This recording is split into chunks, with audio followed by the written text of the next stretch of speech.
세상에는 눈으로 보고 귀로 들으면서도 믿기 힘든 일들이 벌어집니다. 평생을 모성과 가난에 짓눌려 살던 40대 여자. 저는 남편의 실패와 빚더미 앞에서 가장 현실적인 지옥을 봤습니다. 그때 20년 전 돌아가신 엄마가 남긴 낡은 장부를 발견했습니다. 장부 속에는 이 세상 음식이라고는 믿을 수 없는 기적의 레시피가 엄마의 필적 그대로 적혀 있었죠. 그 레시피는 저를 순식간에 억대 수입의 맛집 사장으로 만들었습니다. 현실이 꿈처럼 변하는 순간이었죠. 하지만 그 레시피는 공짜가 아니었습니다. 육개장 한 그릇을 팔 때마다 엄마의 필적이 요구하는 비현실적인 재료가 추가되었고, 저는 돈을 벌 때마다 가장 소중한 현실을 레시피의 대가로 바쳐야 했습니다. 남편의 자존심, 딸의 웃음, 그리고 엄마의 사랑까지도. 지금 당신이 누리는 성공의 맛은 과연 무엇을 대가로 치른 현실입니까? 그 소중한 이야기 속으로 떠나보도록 하겠습니다. 4월의 햇살이 창문 너머로 부드럽게 스며들던 오후였습니다. 한지수는 낡은 시골집 마루에 무릎을 꿇고 앉아 어머니의 흔적들을 천천히 정리하고 있었죠. 48의 나이엔 손등에 세월의 주름이 선명했고, 묶어올린 머리카락 사이사이로 흰 머리가 드문드문 보였습니다. 이 집에 오는 건 20년 만이었어요. 어머니가 돌아가신 후로 지수는 한 번도 이곳을 찾지 못했습니다. 아니, 찾지 않았다는 표현이 더 정확할지도 모르죠. 서울에서의 삶이 너무 바빴고 회사 일과 육아로 정신없는 날들 속에서 시골집은 점점 기억 저편으로 밀려났으니까요. 하지만 이제는 달랐습니다. 남편 민수가 회사에서 명예퇴직을 당한 지 석 달째였어요. 50대 초반의 나이에 갑작스레 찾아온 실직은 그들 부부에게 감당하기 힘든 무게로 다가왔죠. 설상가상으로 딸아이의 유학 자금을 마련하려고 빌렸던 사채의 이자가 눈덩이처럼 불어나고 있었습니다. 처음엔 한 달에 100만 원이던 이자가 이제는 250만 원을 넘어섰어요. 지수는 낡은 이불을 개키며 한숨을 내쉬었습니다. 먼지가 햇빛에 반짝이며 공중에 흩날렸죠. 벽장 안쪽에는 어머니가 쓰시던 솜니불들이 차곡차곡 쌓여 있었고, 그 옆으로는 색이 바랜 옷가지들이 걸려 있었습니다. 한 벌 한 벌 꺼낼 때마다 어머니의 채취가 희미하게 느껴지는 것만 같았어요. 엄마. 작게 중얼거린 목소리가 텅 빈 방 안에 울렸습니다. 지수의 눈가가 살짝 붉어졌죠. 어머니는 언제나 따뜻한 분이셨어요.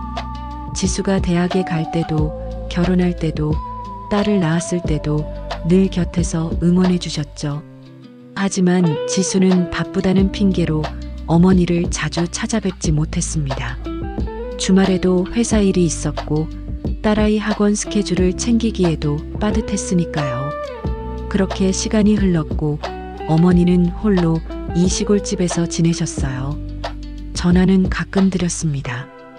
일주일에 한 번, 혹은 2주일에 한 번. 어머니는 늘 괜찮다고, 건강하다고 말씀하셨죠. 하지만 마지막 전화 통화에서 어머니의 목소리는 평소보다 약하게 들렸습니다. 지수는 그때 알아챘어야 했어요. 뭔가 이상하다는 걸요. 그리고 사흘 후 어머니는 심장마비로 홀로 돌아가셨습니다. 지수는 그날의 기억을 떠올릴 때마다 가슴이 찢어지는 것만 같았어요. 장례식장에서 어머니의 영정 사진을 보며 왜 더 자주 찾아뵙지 못했을까? 왜 마지막 통화 때 내려가겠다고 말하지 못했을까? 수없이 자책했죠. 남편은 곁에서 지수의 어깨를 안아주었지만 그 죄책감은 20년이 지난 지금까지도 지수의 가슴 한쪽에 무거운 돌처럼 남아 있었습니다. 마루를 따라 안방으로 들어서자 오래된 장롱 하나가 구석에 놓여 있었습니다. 지수는 그 앞에 앉아 서랍을 하나씩 열어보았어요. 오래된 편지들, 사진첩, 그리고 어머니가 아끼시던 자개함까지 모든 것이 시간 속에 멈춰 있는 듯 했죠. 사진첩 속에는 지수의 어린 시절 사진들이 가득했습니다. 초등학교 입학식 날, 중학교 수학여행 갔을 때, 대학 합격증을 들고 활짝 웃던 날, 어머니는 그 모든 순간을 기록해 두셨어요. 지수는 사진 한 장을 손에 들고 한참을 바라보았습니다. 25살 무렵 대학 졸업식 날 찍은 사진이었어요. 학사모를 쓴 지수 옆에서 어머니가 환하게 웃고 계셨죠. 그때 어머니는 이렇게 말씀하셨습니다. 우리 지수, 이제 다 컸네. 앞으로 행복하게만 살아라. 그 말을 듣고 지수는 그저 웃기만 했어요. 행복은 당연한 것처럼 느껴졌으니까요. 하지만 지금 돌이켜보면 행복이란 건 쉽게 깨지는 유리 같은 거였습니다. 그때였습니다. 마루 한쪽 모서리에 널빤지가 살짝 들떠 있는 게 눈에 들어왔어요. 지수는 무심코 그 부분을 손으로 눌러보았죠. 삐걱 하는 소리와 함께 널빤지가 움직였습니다. 마치 오랫동안 누군가의 손길을 기다리고 있었다는 듯이요. 지수는 조심스럽게 널빤지를 들어 올렸습니다. 그 아래 먼지 쌓인 어둠 속에 낡은 천으로 감싸인 무언가가 놓여 있었어요. 심장이 이유 없이 빠르게 뛰기 시작했죠. 떨리는 손으로 천을 풀자 오래된 가죽 표지의 장부 한 권이 모습을 드러냈습니다. 표지는 세월의 발에 있었고 모서리는 닳아서 해져 있었어요. 지수는 천천히 장부를 펼쳤습니다. 첫 페이지에는 어머니의 손글씨로 날짜와 함께 간단한 메모들이 적혀 있었죠. 가계부 같은 것이었습니다. 쌀값, 반찬 재료비, 명절 준비 비용 같은 것들이요. 어머니는 평생 검소하게 사셨어요. 한 푼 한 푼 아껴 쓰시면서 지수의 학비를 마련하셨죠. 한 장 한 장 넘기며 읽어내려가던 지수의 손이 어느 순간 멈췄습니다. 장부의 마지막 장에 다른 페이지들과는 확연히 다른 필체로 빼곡하게 적힌 글이 있었어요. 아니, 필체는 어머니의 것이 맞았습니다. 하지만 뭔가 달랐죠. 더 또렷하고 더 힘이 있고 마치 젊은 시절의 어머니가 쓴 것 같은 느낌이었습니다. 제목은 이렇게 적혀 있었어요. 지수를 위한 육개장. 지수의 가슴이 철렁 내려앉았습니다. 자신의 이름이 적힌 그 문장을 몇 번이고 다시 읽었죠. 그 아래로는 육개장 레시피가 자세하게 적혀 있었어요. 재료의 비율, 끓이는 시간, 불 조절, 심지어 고기를 삶을 때 넣어야 하는 한약재의 종류까지. 하지만 그 내용은 지수가 알고 있던 어머니의 요리법과는 전혀 달랐습니다. 어머니는 요리를 특별히 잘하시는 분이 아니었어요. 평범하고 소박한 밥상을 차리시는 분이셨죠. 된장찌개, 김치찌개, 계란말이 같은 기본적인 반찬들이요. 하지만 이 레시피는 마치 50년 요리 경력을 가진 장인이 쓴 것처럼 정교하고 세밀했습니다. 심지어 재료의 손질법까지 그림으로 그려져 있었어요. 이게 뭐지? 지수는 중얼거렸습니다. 손가락으로 그 글씨를 쓰다듬어 보았어요. 분명 어머니의 필적이었습니다. 기역자의 삐침, 시옷자의 각도, 글자 끝을 살짝 올리는 버릇까지 모든 것이 어머니의 습관 그대로였죠. 하지만 이런 레시피를 어머니가 남기셨을 리 없었습니다. 돌아가시기 전까지 어머니는 그저 평범한 음식만 만드셨으니까요. 지수는 그 자리에 멍하니 앉아 있었습니다. 창밖으로는 봄바람이 불어왔고 마당에 매화나무 가지가 살랑살랑 흔들렸죠. 햇살은 여전히 따뜻했지만 지수의 등골에는 묘한 한기가 흘렀습니다. 장부의 마지막 페이지, 레시피 아래쪽에는 작은 글씨로 한 줄이 더 적혀 있었어요. 지수야, 힘들 때 이걸 끓여 먹어라. 엄마가 늘 곁에 있을게. 그 문장을 읽는 순간 지수의 눈에서 눈물이 주르르 흘러내렸습니다. 가슴속에서 뜨거운 무언가가 치밀어 올랐죠. 어머니는 알고 계셨던 걸까요? 20년 후 딸이 절망 속에서 이 집을 찾게 될 거라는 걸요. 지수는 장부를 가슴에 꼭 안았습니다. 서울로 돌아가면 또다시 사채업자의 독촉 전화가 기다리고 있을 것이고 남편의 축 처진 어깨를 봐야 할 것이고 유학을 포기해야 할지도 모른다는 딸아이의 불안한 눈빛을 마주해야 할 겁니다. 월세도 밀렸고 관리비도 내지 못한 지 2달째예요. 지수의 회사 월급만으로는 모든 걸 감당할 수 없었죠. 며칠 전 남편은 지수에게 이렇게 말했습니다. 미안해. 내가 무능해서. 그 말을 듣는 순간 지수는 아무 말도 할 수 없었어요. 남편을 탓할 수도 위로할 수도 없었죠. 그저 서로를 바라보며 침묵했을 뿐입니다.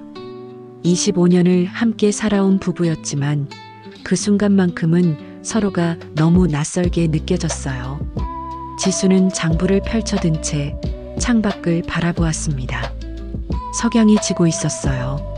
주황빛 햇살이 마당을 물들이고 매화나무 그림자가 길게 늘어져 있었죠. 어머니는 이 풍경을 얼마나 자주 보셨을까요? 혼자서요. 그리고 문득 이상한 생각이 들었습니다. 정말로 이 레시피대로 육개장을 끓여보면 어떨까 하는 생각이요. 어머니가 남기신 마지막 선물일지도 모른다는 그런 예감 같은 게 들었어요.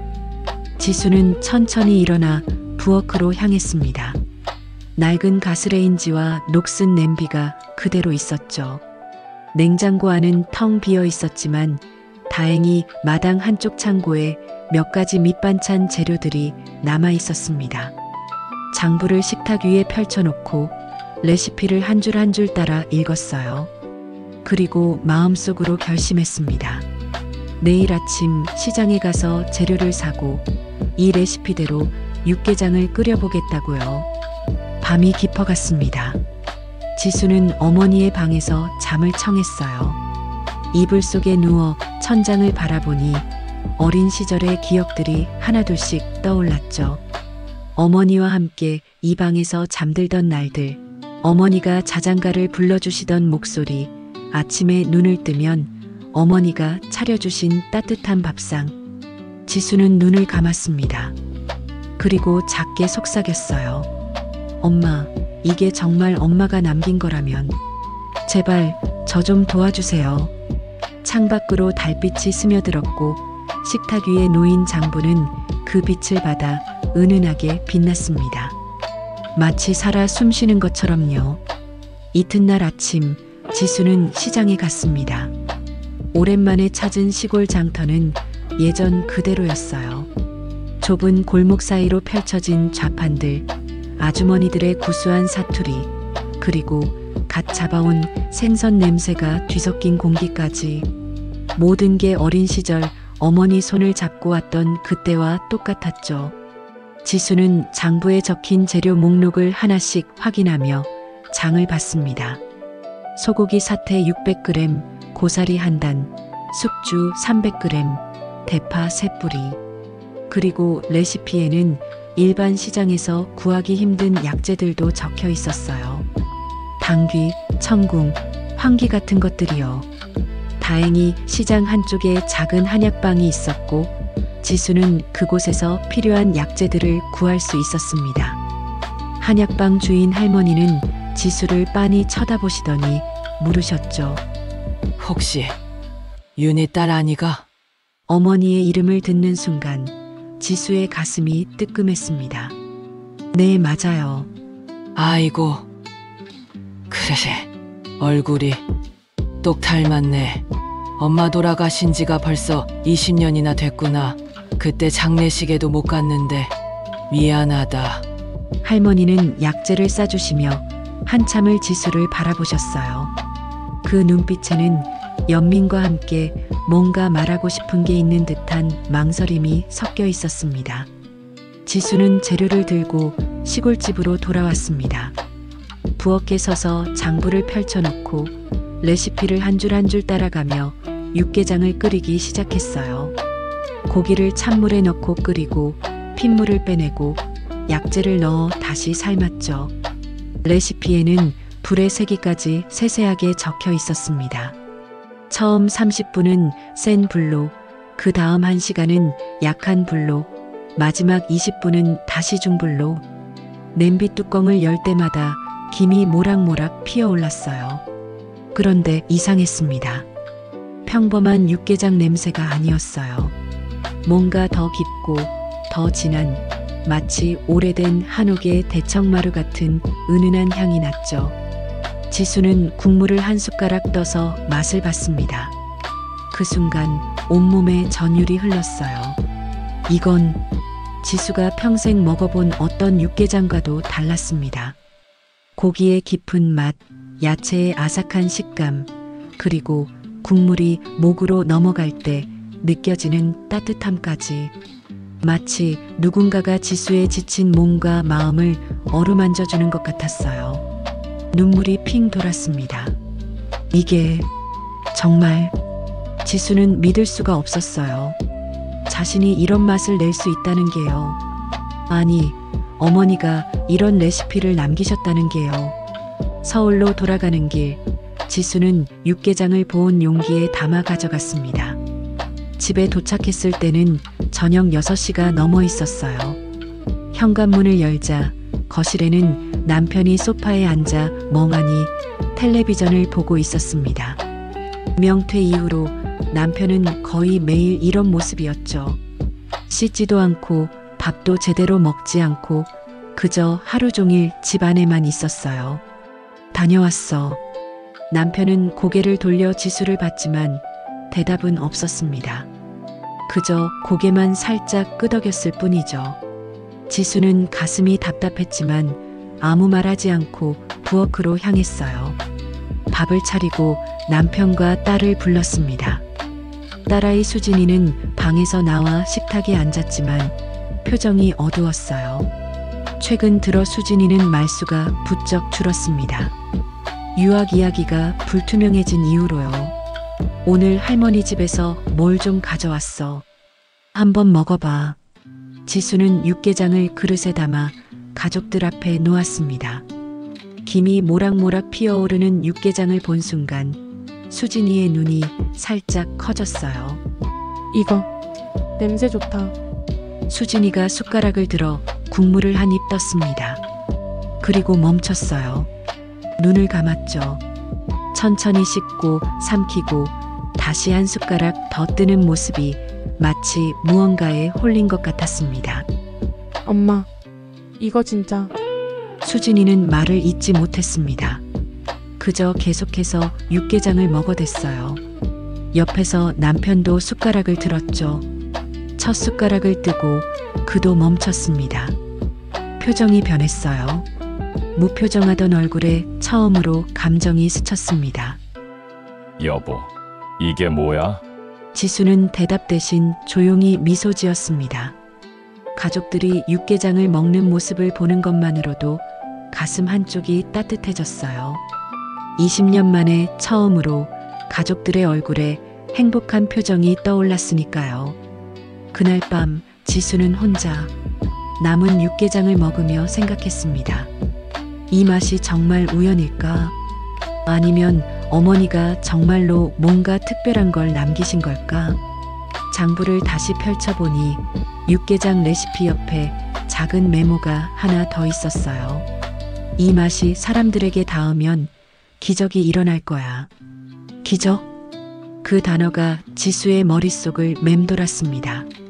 며칠 후 지수는 결심했습니다. 어머니의 시골집을 정리해서 팔려고 했던 계획을 바꿨어요. 대신 그 집을 작은 식당으로 만들기로 한 거죠. 사채 빚을 갚으려면 남편의 퇴직금만으로는 턱없이 부족했습니다. 지수의 월급도 마찬가지였어요. 하지만 이 육개장이라면 혹시 모르잖아요. 정말로 기적 같은 일이 일어날지요. 남편에게 이야기했을 때 그는 고개를 저었습니다. 식당. 갑자기 무슨 소리야? 식당 경험도 없는데 어떻게 식당을 해? 해봐야 알지. 안 그래? 여보, 지금 우리 형편에 그런 모험을 할 여유가 어딨어? 남편의 목소리에는 피로와 체념이 섞여 있었어요. 지수는 남편의 눈을 똑바로 바라봤습니다. 그럼 우리 어떻게 해? 이대로 가만히 앉아서 빚에 짓눌려 살 거야? 남편은 대답하지 못했습니다. 그저 고개를 떨구고 한숨만 내쉬었죠. 지수는 가슴이 답답했지만 더 이상 말하지 않았어요. 어차피 결정은 이미 내렸으니까요. 시골집을 식당으로 개조하는 데는 한 달이 걸렸습니다. 퇴직금 중 일부를 들여서 낡은 부엌을 정비하고 마당에 테이블 몇 개를 놓았어요. 간판도 달았죠. 지순의 육개장. 소박하지만 어머니가 좋아하셨을 것 같은 이름이었습니다. 개업날 지수는 새벽부터 육개장을 끓였어요. 레시피대로 정확하게요. 아침 10시에 문을 열었지만 손님은 없었습니다. 1시간이 지나도 2시간이 지나도 아무도 오지 않았어요. 지수는 식당 입구에 서서 지나가는 사람들을 바라봤습니다. 가끔 누군가 멈춰서서 간판을 봤지만 들어오지는 않았죠. 점심시간이 지나갈 무렵 한 할아버지가 들어오셨습니다. 허리가 굽은 지팡이를 짚은 할아버지였어요. 여기 육개장 파는 데 맞나? 네, 맞아요. 어서 오세요. 지수는 반가운 마음에 할아버지를 안내했습니다. 첫 손님이었으니까요. 육개장을 내왔고 할아버지는 천천히 숟가락을 들어 국물을 떴어요. 그리고 멈췄습니다. 눈을 크게 뜨시더니 지수를 빤히 쳐다보셨죠. 아가씨, 이거 입에 안 맞으세요? 아니야. 이게 내가 50년 전에 먹어봤던 맛이야. 우리 어머니가 끓여주시던 그 맛이란 말이지. 할아버지의 목소리가 떨렸습니다. 눈가에 눈물이 맺혔어요. 지수는 그 모습을 보며 가슴 한쪽이 뭉클해졌습니다. 할아버지는 한 그릇을 다 비우고 일어서며 말씀하셨죠. 다시 올게. 꼭 다시 올 거야. 그날 이후로 소문이 났습니다. 입소문이었어요. 할아버지가 마을 사람들에게 이야기했고 그 사람들이 또 다른 사람들에게 전했죠. 사흘 만에 식당은 손님들로 가득 찼습니다. 일주일 만에 예약을 받아야 할 정도였어요. 지역 신문 기자가 찾아왔고 기사가 났습니다. 기적의 맛집이라는 제목이었어요. 그 기사를 본 서울의 한 방송국에서 연락이 왔습니다. 취재를 하고 싶다고요. 지수는 얼떨떨했지만 승낙했어요. 방송이 나간 후 식당은 완전히 달라졌습니다. 서울에서, 부산에서, 전국 각지에서 사람들이 찾아왔어요. 한 달 만에 지수는 사채 이자를 전부 갚을 수 있었고 2달 만에 원금의 절반을 갚았습니다. 돈이 들어왔어요. 지수가 평생 벌어본 적 없는 큰 돈이요. 남편도 달라졌습니다. 식당 일을 돕기 시작했어요. 설거지를 하고 홀 정리를 하고 장을 보러 다녔죠. 표정도 조금씩 밝아졌습니다. 딸아이 수진이도 주말마다 내려와서 일을 도왔어요. 엄마 대박이다. 진짜 대박. 수진이는 신이 나서 말했습니다. 유학 이야기도 다시 꺼냈어요. 이제 충분히 갈 수 있을 것 같다고요. 지수는 딸의 밝은 얼굴을 보며 웃었지만 마음 한쪽은 묘하게 불안했습니다. 어느 날 밤 지수는 혼자 장부를 펼쳤습니다. 육개장 레시피를 다시 들여다보는데 이상한 게 눈에 띄었어요. 분명 처음에는 없던 얼룩이 생겨 있었습니다. 붉은 잉크 같은 게 글자 사이사이로 번져 있었죠. 그리고 레시피 아래쪽 재료 목록에 새로운 줄이 하나 추가되어 있었어요. 기쁨의 눈물 2방울. 지수는 눈을 의심했습니다.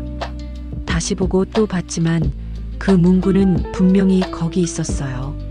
어머니의 필체로요. 하지만 이건 말이 안 됐습니다. 눈물을 육개장에 넣으라고요? 그것도 기쁨의 눈물이라니요. 지수는 장부를 덮었습니다. 손이 떨렸어요. 뭔가 잘못되고 있다는 느낌이 들었죠. 하지만 동시에 지금 이 성공을 멈출 수는 없었습니다. 빚을 다 갚으려면 아직 멀었고 딸의 유학비도 마련해야 했으니까요. 그날 밤 지수는 잠을 이루지 못했습니다. 천장을 바라보며 계속 생각했어요. 장부의 그 문구가 무슨 의미인지, 왜 갑자기 나타난 건지요. 그리고 다음 날 식당에서 이상한 일이 일어났습니다. 손님 중 한 명이 구석 테이블에 혼자 앉아 있었어요. 중년 여자였는데 다른 손님들과는 달리 음식을 시키지 않았습니다. 그저 앉아서 지수를 빤히 바라보고 있었죠. 그리고 미소를 지었어요. 소름 끼치도록 차가운 미소였습니다. 지수는 그쪽으로 다가갔습니다. 손님, 주문하시겠어요? 하지만 여자는 대답하지 않았습니다. 그저 지수를 바라보며 미소만 지을 뿐이었어요. 지수가 다시 물으려는 순간 여자가 손을 들어 가슴에 대고 천천히 X자를 그렸습니다. 마치 멈춰라는 듯이요. 지수의 등골에 오한이 흘렀습니다. 다른 손님에게 물어보려고 고개를 돌렸다가 다시 그쪽을 봤을 때 여자는 사라지고 없었어요. 의자만 덩그러니 남아 있었죠.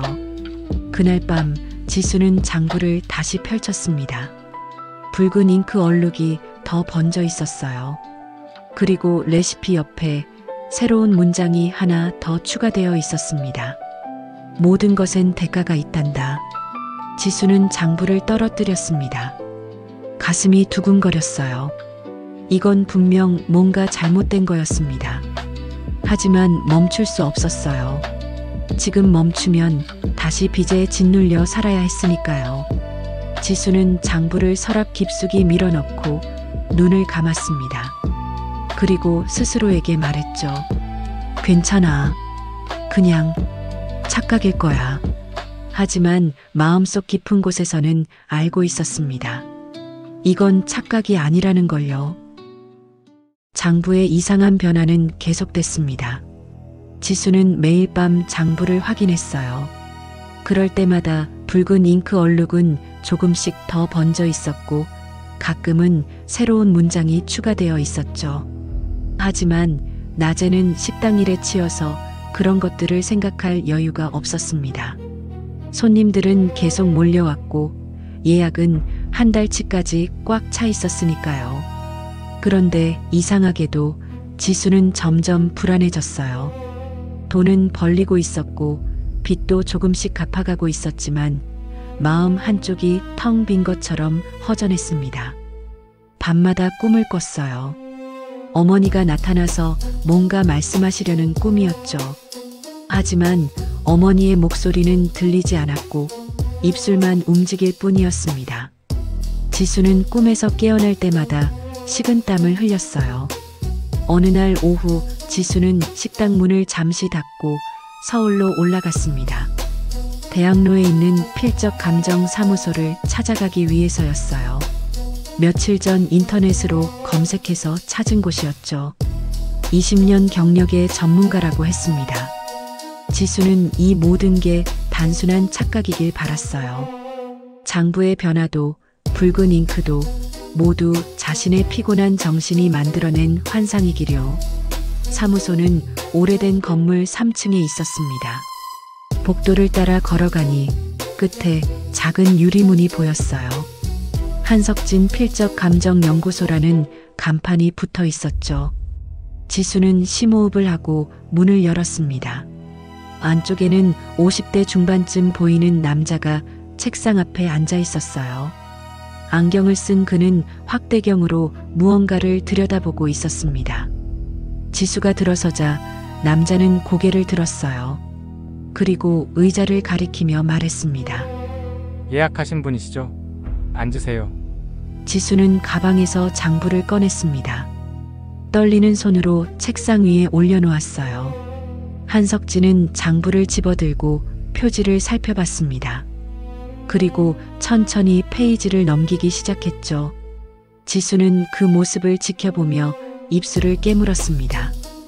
한석진은 어머니가 쓰셨던 옛날 편지들도 함께 받아 비교하기 시작했어요. 25년 전 지수가 대학 다닐 때 받았던 편지들이었습니다. 그는 편지와 장부를 번갈아 보며 뭔가를 메모했죠.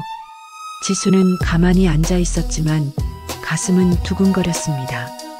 시계 초침 소리가 유난히 크게 들렸어요.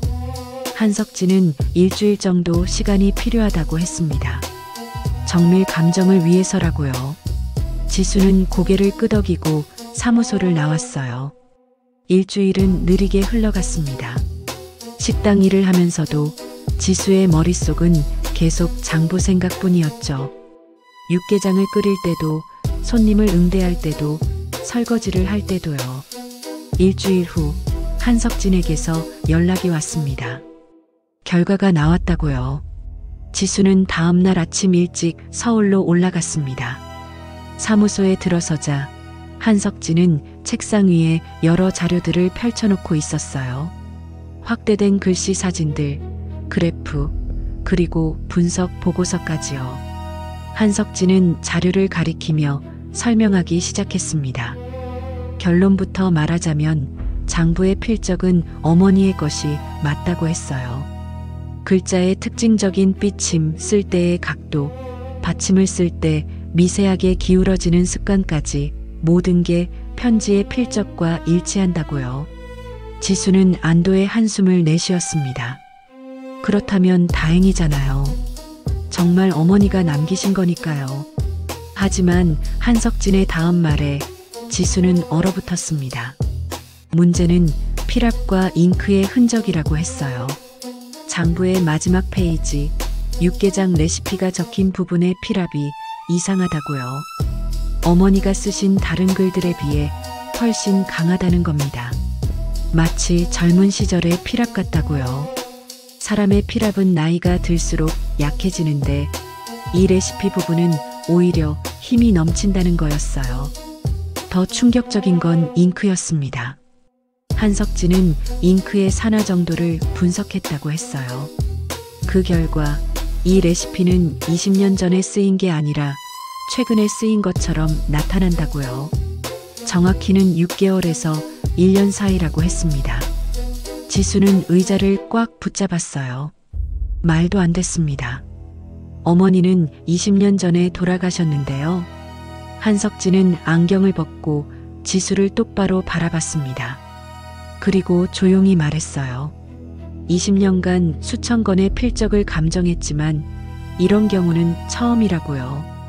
필적은 과거의 것인데 잉크는 현재의 것이라고요. 마치 시간이 뒤섞인 것 같다고 했습니다. 지수는 그 자리에 멍하니 앉아 있었어요. 머릿속이 하얘졌습니다.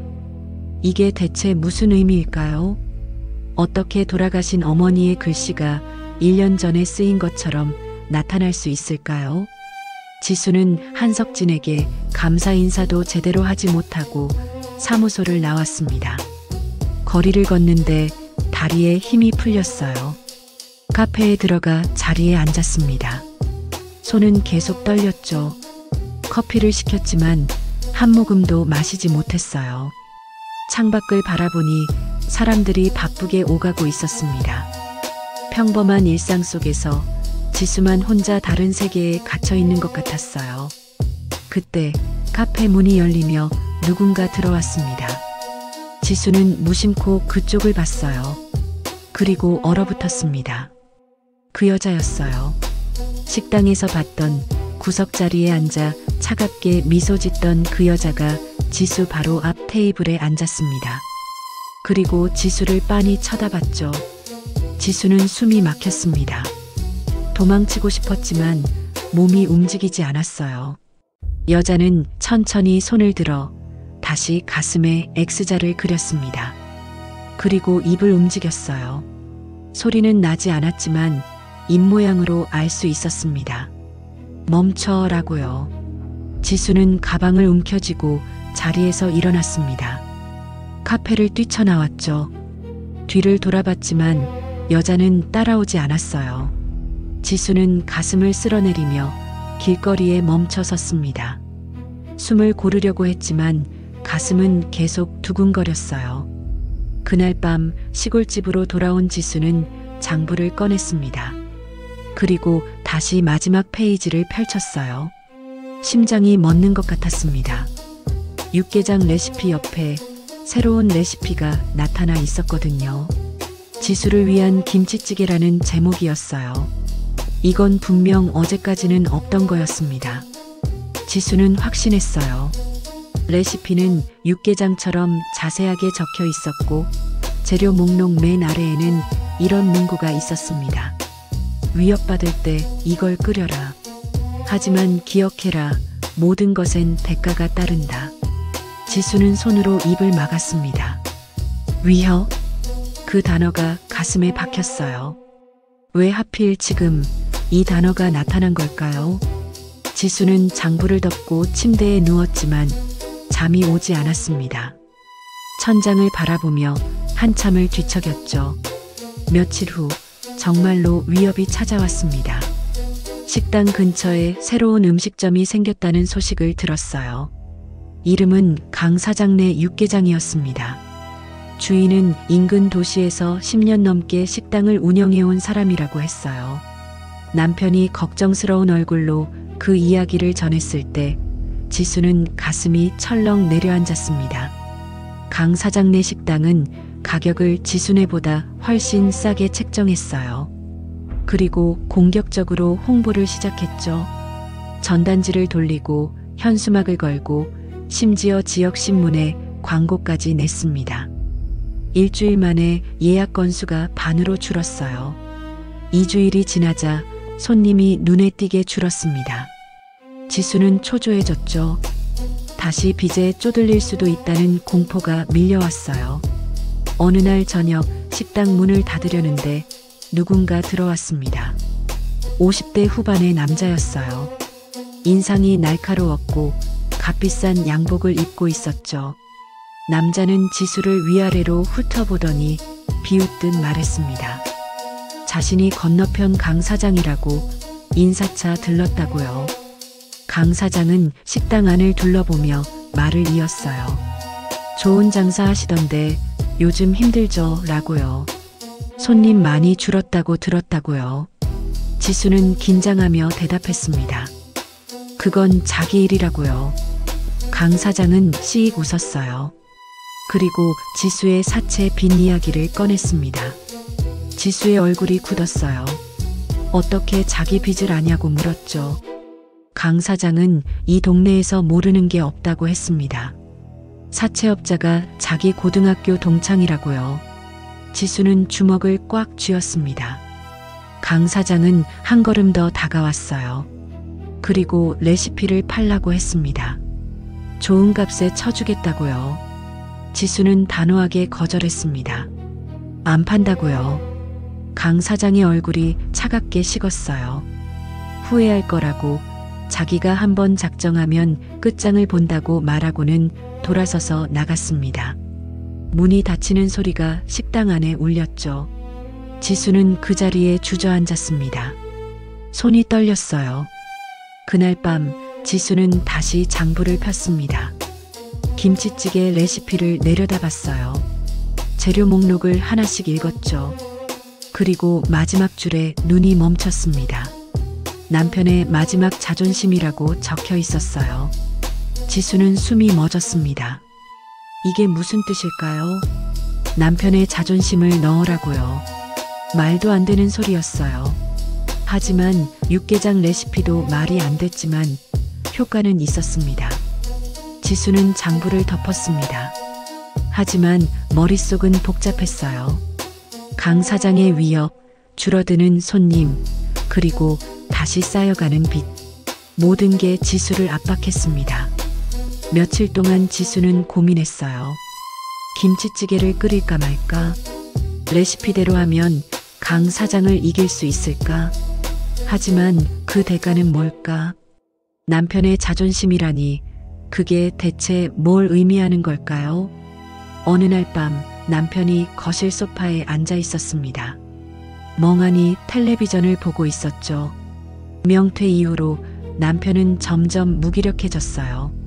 하지만 최근 들어서는 식당 일을 도우며 조금씩 활기를 되찾고 있었습니다. 설거지도 하고 장도 보러 다니고요. 지수는 그런 남편을 보며 가슴이 아팠어요. 지수는 부엌으로 가서 장부를 펼쳤습니다. 김치찌개 레시피를 다시 읽었어요. 그리고 결심했습니다. 끓이기로요. 강 사장을 이기기 위해서는 다른 방법이 없었으니까요. 설마 정말로 남편에게 무슨 일이 생기진 않겠죠. 아마 은유적인 표현일 거예요. 지수는 스스로에게 그렇게 말하며 재료를 준비하기 시작했습니다. 김치, 돼지고기, 두부, 파, 그리고 레시피에 적힌 대로 하나씩 손질했어요. 냄비에 물을 붓고 불을 켰습니다. 김이 피어올랐죠. 지수는 국물을 저으며 생각했습니다. 이게 정말 옳은 일일까? 하지만 다른 선택지가 있었나요? 가족을 지키기 위해서는 빚을 갚기 위해서 이 방법밖에 없었어요. 지수는 눈을 감고 국물을 저었습니다. 그리고 마음속으로 중얼거렸죠. 미안해 라고요. 하지만 우린 살아야 한다고요. 김치찌개가 끓기 시작했습니다. 얼큰한 냄새가 부엌에 가득 퍼졌어요. 지수는 뚜껑을 열고 국물을 맛봤습니다. 그 순간 온몸에 전율이 흘렀어요. 육개장 때와 똑같았습니다. 이건 평범한 김치찌개가 아니었어요. 지수는 창밖을 바라봤습니다. 달이 떠 있었어요. 그 달빛 아래 지수의 그림자가 길게 늘어져 있었습니다. 마치 다른 사람의 그림자처럼요. 김치찌개는 다음 날부터 식당에 내놓았습니다. 지수는 아침 일찍 일어나 정성스럽게 끓였어요. 레시피대로 정확하게요. 냄비 뚜껑을 열 때마다 피어오르는 김은 육개장 때와는 또 다른 향을 풍겼습니다. 깊고 진한 마치 오래된 항아리에서 숙성된 김치 같은 향이었죠. 첫 손님이 김치찌개를 맛보는 순간 지수는 알 수 있었어요. 이것도 효과가 있다는 걸요. 손님의 눈이 커졌고 숟가락을 놓지 못했습니다. 한 그릇을 순식간에 비우고는 한 그릇을 더 주문했어요. 그날 오후 김치찌개 소문이 퍼지기 시작했습니다. 사흘 만에 식당은 다시 손님들로 가득 찼어요. 강 사장네로 갔던 손님들이 다시 돌아왔습니다. 심지어 강 사장네 단골이었던 사람들까지 지수네 식당을 찾아왔죠. 지수는 안도의 한숨을 내쉬었습니다. 위기를 넘긴 것 같았어요. 하지만 이상한 일이 일어나기 시작했습니다.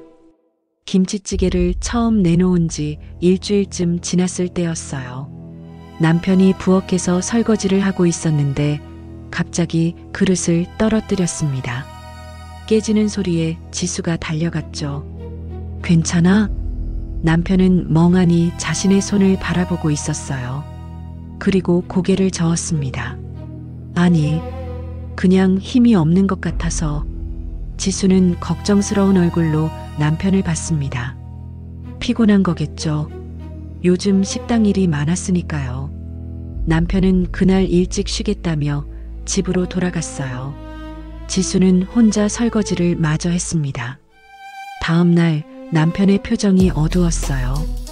아침을 먹으면서도 말이 없었죠. 지수가 물었습니다. 무슨 일 있어? 남편은 한참을 망설이더니 입을 열었어요. 어젯밤에 이상한 꿈을 꿨어. 무슨 꿈? 내가 아무것도 할 수 없는 사람이 되는 꿈이었어. 회사에서도 집에서도 어디서도 쓸모없는 사람. 남편의 목소리는 낮게 가라앉아 있었습니다. 지수는 남편의 손을 잡았어요. 꿈일 뿐이야. 너무 생각하지 마. 하지만 남편의 눈빛은 텅 빈 것 같았습니다. 마치 뭔가 중요한 걸 잃어버린 사람처럼요. 지수는 가슴 한쪽이 답답했지만 식당 문을 열어야 할 시간이었어요. 남편에게 오늘은 쉬라고 말하고 혼자 식당으로 향했습니다. 식당은 여전히 손님들로 붐볐어요. 김치찌개는 날개 돋친 듯 팔렸고 예약도 밀려들었죠. 지수는 바쁘게 움직이며 손님들을 응대했습니다. 하지만 머릿속에서는 계속 남편의 표정이 떠올랐어요. 그 텅 빈 눈빛이요. 저녁 무렵 딸아이 수진이가 전화를 걸어왔습니다. 목소리가 차가웠어요. 엄마, 나 유학 안 갈래. 지수는 놀라서 물었습니다. 갑자기 왜? 내가 그렇게 가고 싶어 하던 거잖아. 그냥 의미 없을 것 같아서. 무슨 소리야? 내 꿈이었잖아. 꿈이 뭐가 중요해? 어차피 다 똑같은 거지. 수진이의 목소리에는 감정이 없었어요. 마치 모든 걸 포기한 사람처럼요. 지수는 가슴이 철렁 내려앉았습니다. 수진아, 무슨 일 있어? 엄마한테 말해봐. 아무것도 없어. 그냥 피곤해. 끊을게. 전화가 끊겼습니다. 지수는 핸드폰을 쥔 채 멍하니 서 있었어요. 뭔가 잘못되고 있었습니다.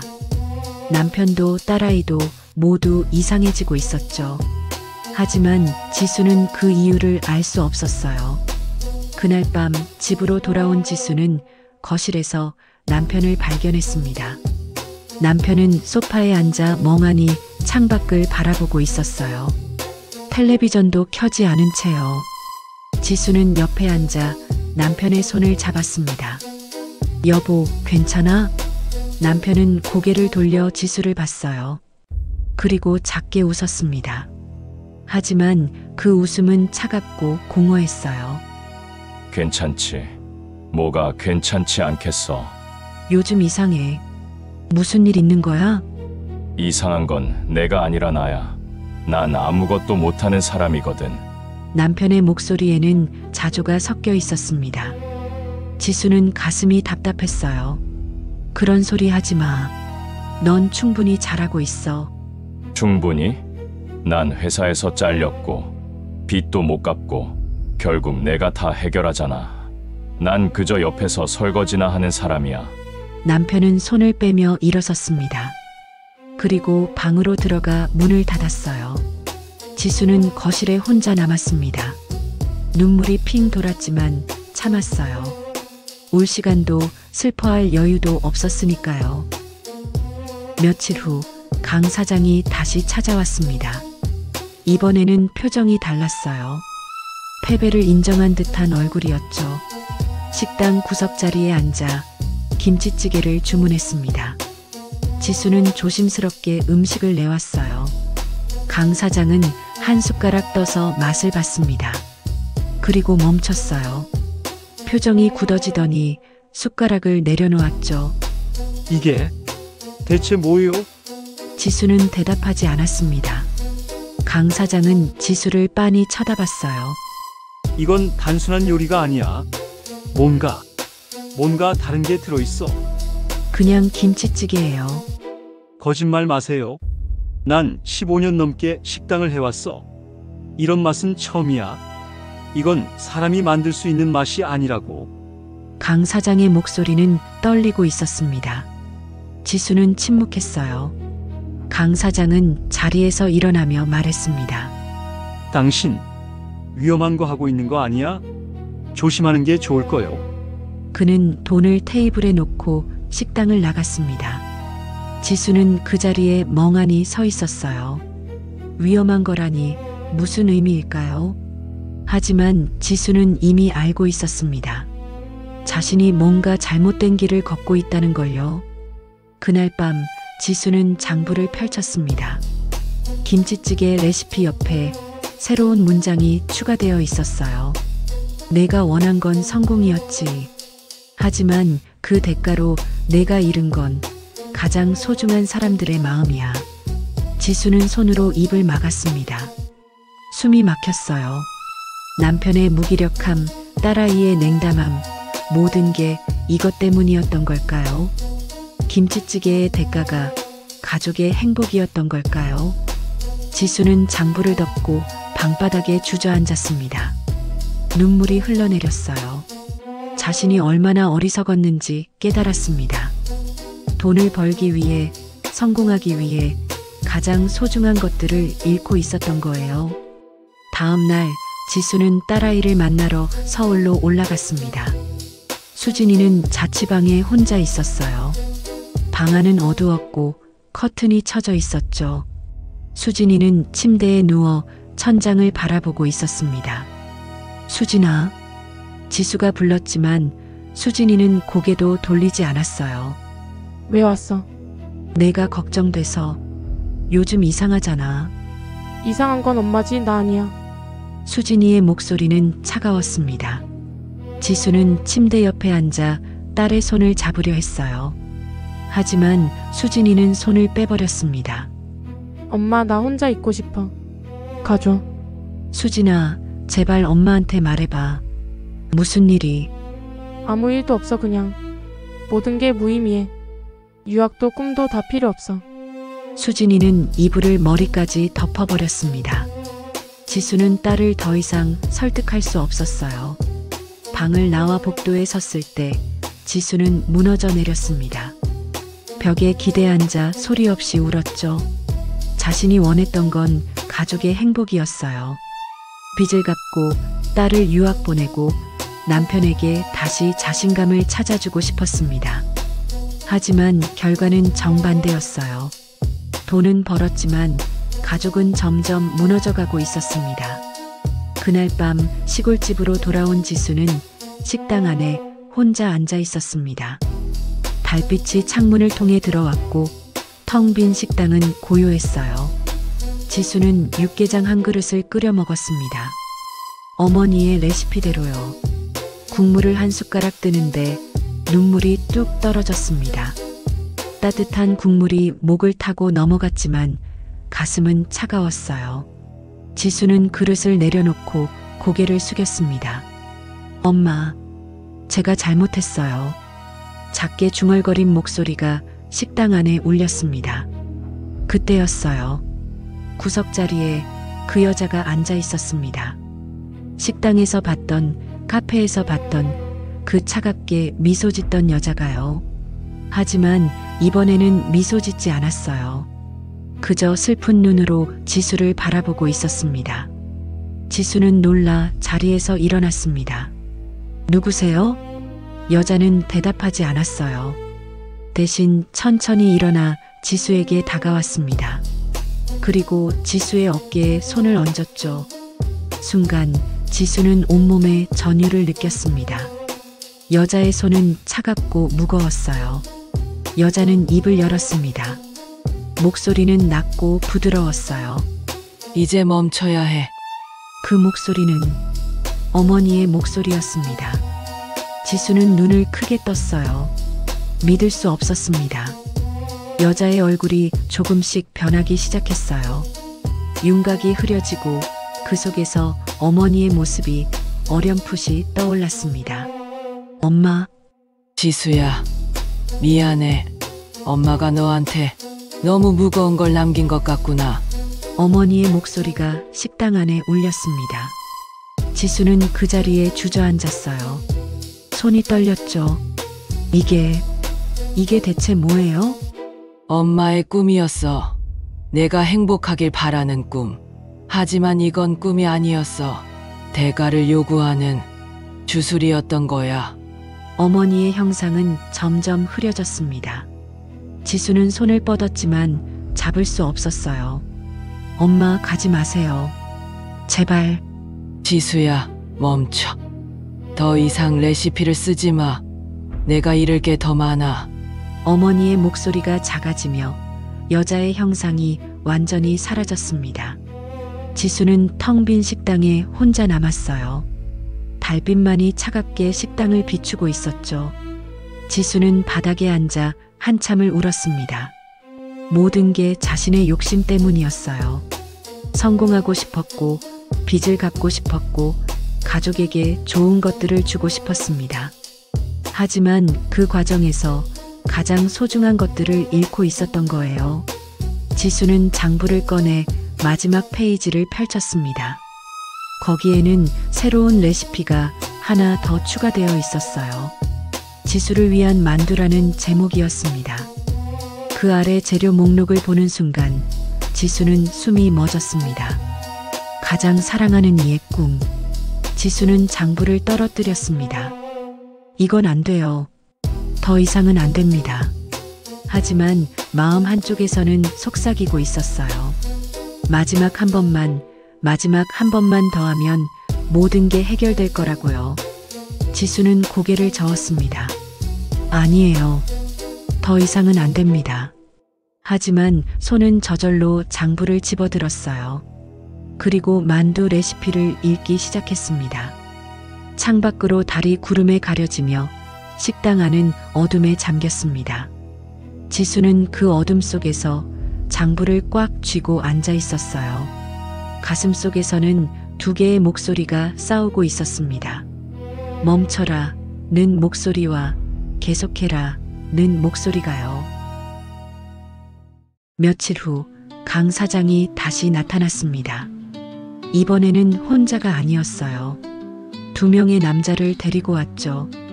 낮에 손님들이 북적이는 시간이었습니다. 강 사장은 식당 한가운데 서서 큰 소리로 말했어요. 여기 사장 나와보라고요. 손님들이 일제히 그쪽을 바라봤습니다. 지수는 부엌에서 나와 강 사장을 마주했어요. 가슴이 두근거렸지만 침착하게 물었습니다. 무슨 일이냐고요? 강 사장은 비웃듯 말했습니다. 위생 검사를 받아야 할 것 같다고요. 옆에 서 있던 남자들이 식당 안을 둘러보기 시작했어요. 지수는 긴장했습니다. 강 사장은 이상한 소문이 많다고 했어요. 지수네 음식에 뭔가 이상한 게 들어간다는 소문이요. 손님들이 웅성거리기 시작했습니다. 지수의 얼굴이 하얘졌어요. 강 사장은 씩 웃으며 계속 말했죠. 사채 빚 때문에 불법으로 장사하는 거 아니냐고. 신고 들어가면 영업정지 먹을 수도 있다고요. 지수는 떨리는 목소리로 대답했습니다. 아무것도 불법으로 하는 게 없다고요. 하지만 강 사장은 레시피가 정말 정상적인 거라는 걸 증명해보라며 비웃었어요. 지수는 나가달라고, 영업 방해하지 말라고 했습니다. 강 사장은 지수를 노려보다가 돌아서며 말했어요. 후회하게 될 거라고, 자기가 뭘 할 수 있는지 곧 알게 될 거라고요. 그가 부하들을 데리고 식당을 나가자 손님들은 수군거리기 시작했습니다. 몇몇은 자리에서 일어나 나가버렸어요. 지수는 그 모습을 보며 무너져 내리는 것 같았습니다. 남은 손님들도 어색한 표정으로 음식을 먹고 하나둘 자리를 떴죠. 그날 저녁 식당은 텅 비었습니다. 예약 취소 전화가 계속 걸려왔어요. 지수는 전화를 받으며 가슴이 무너져 내렸습니다. 강 사장이 소문을 퍼뜨린 거예요. 지수네 식당 음식에 이상한 게 들어간다고, 불법 영업을 한다고요. 사흘 만에 손님이 절반으로 줄었습니다. 일주일이 지나자 예약은 거의 없었어요. 지수는 텅 빈 식당에 앉아 멍하니 창밖을 바라봤습니다. 다시 빚에 쪼들리게 될 거예요. 이번 달 사채 이자도 내기 힘들 것 같았습니다. 며칠 전부터 사채업자의 전화가 오기 시작했죠. 처음에는 상냥하게 물어보던 목소리가 점점 차갑게 변하고 있었어요. 그날 밤 지수는 혼자 장부를 폈습니다. 만두 레시피를 내려다봤어요. 재료 목록의 마지막 줄, 가장 사랑하는 이의 꿈이라는 문구가 눈에 박혔습니다. 지수는 손으로 얼굴을 감싸고 고개를 저었어요. 안 돼요. 이건 절대 안 됩니다. 하지만 다른 방법이 있을까요? 강 사장을 이기기 위해서, 식당을 지키기 위해서는 이것밖에 없는 것 같았어요. 지수는 장부를 덮고 방바닥에 누워 천장을 바라봤습니다. 천장의 나무결이 눈에 들어왔죠. 어머니가 이 집에서 평생을 사셨어요. 이 천장도 매일 보셨겠죠. 어떤 마음으로요. 며칠 후 이상한 일이 일어났습니다. 강 사장네 식당에 불이 났다는 소식을 들었어요. 다행히 인명피해는 없었지만 식당은 반쯤 타버렸다고 했습니다. 지수는 그 소식을 듣고 복잡한 심정이 됐어요. 강 사장이 미웠지만 그래도 이런 일을 바란 건 아니었으니까요. 하지만 이상한 건 그 다음이었습니다. 강 사장이 직접 지수네 식당으로 찾아온 거예요. 얼굴은 피곤해 보였고 눈 밑에는 다크서클이 짙었습니다. 식당 구석 자리에 앉아 육개장을 주문했죠. 지수는 조심스럽게 육개장을 내왔습니다. 강 사장은 한참을 그릇을 내려다보다가 숟가락을 들었어요. 한 입 떠서 맛을 보더니 숟가락을 내려놓았습니다. 그리고 조용히 말했어요. 어떻게 만드는 거냐고요. 지수는 대답하지 않았습니다.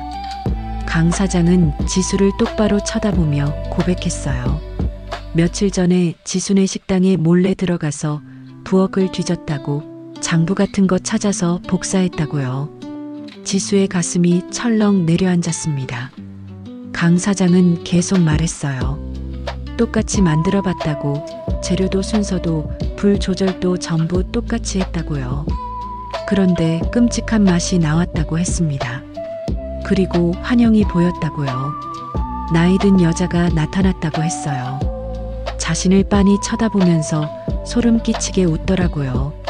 그리고 그 여자가 사라지자마자 주방에서 불이 났다고 했습니다. 강 사장의 손이 떨리고 있었어요. 지수는 숨이 막혔습니다. 어머니였을까요? 그 여자가요. 강 사장은 떨리는 목소리로 말했습니다. 이건 단순한 요리가 아니라고, 자신이 졌다고, 이제 레시피에 손대지 않겠다고요. 그러니까 제발 그 이상한 거 그만하라고요. 그는 자리에서 일어나 식당을 나갔습니다. 뒷모습이 초라해 보였어요. 지수는 그 자리에 멍하니 서 있었습니다. 레시피는 지수만을 위한 거였어요. 다른 사람이 쓰면 대가를 치르게 되는 거였죠. 지수는 그날 밤 장부를 펼쳤을 때 새로 추가된 문장을 발견했습니다. 레시피는 너만을 위한 거라고, 다른 사람이 쓰면 대가를 치르게 된다고요.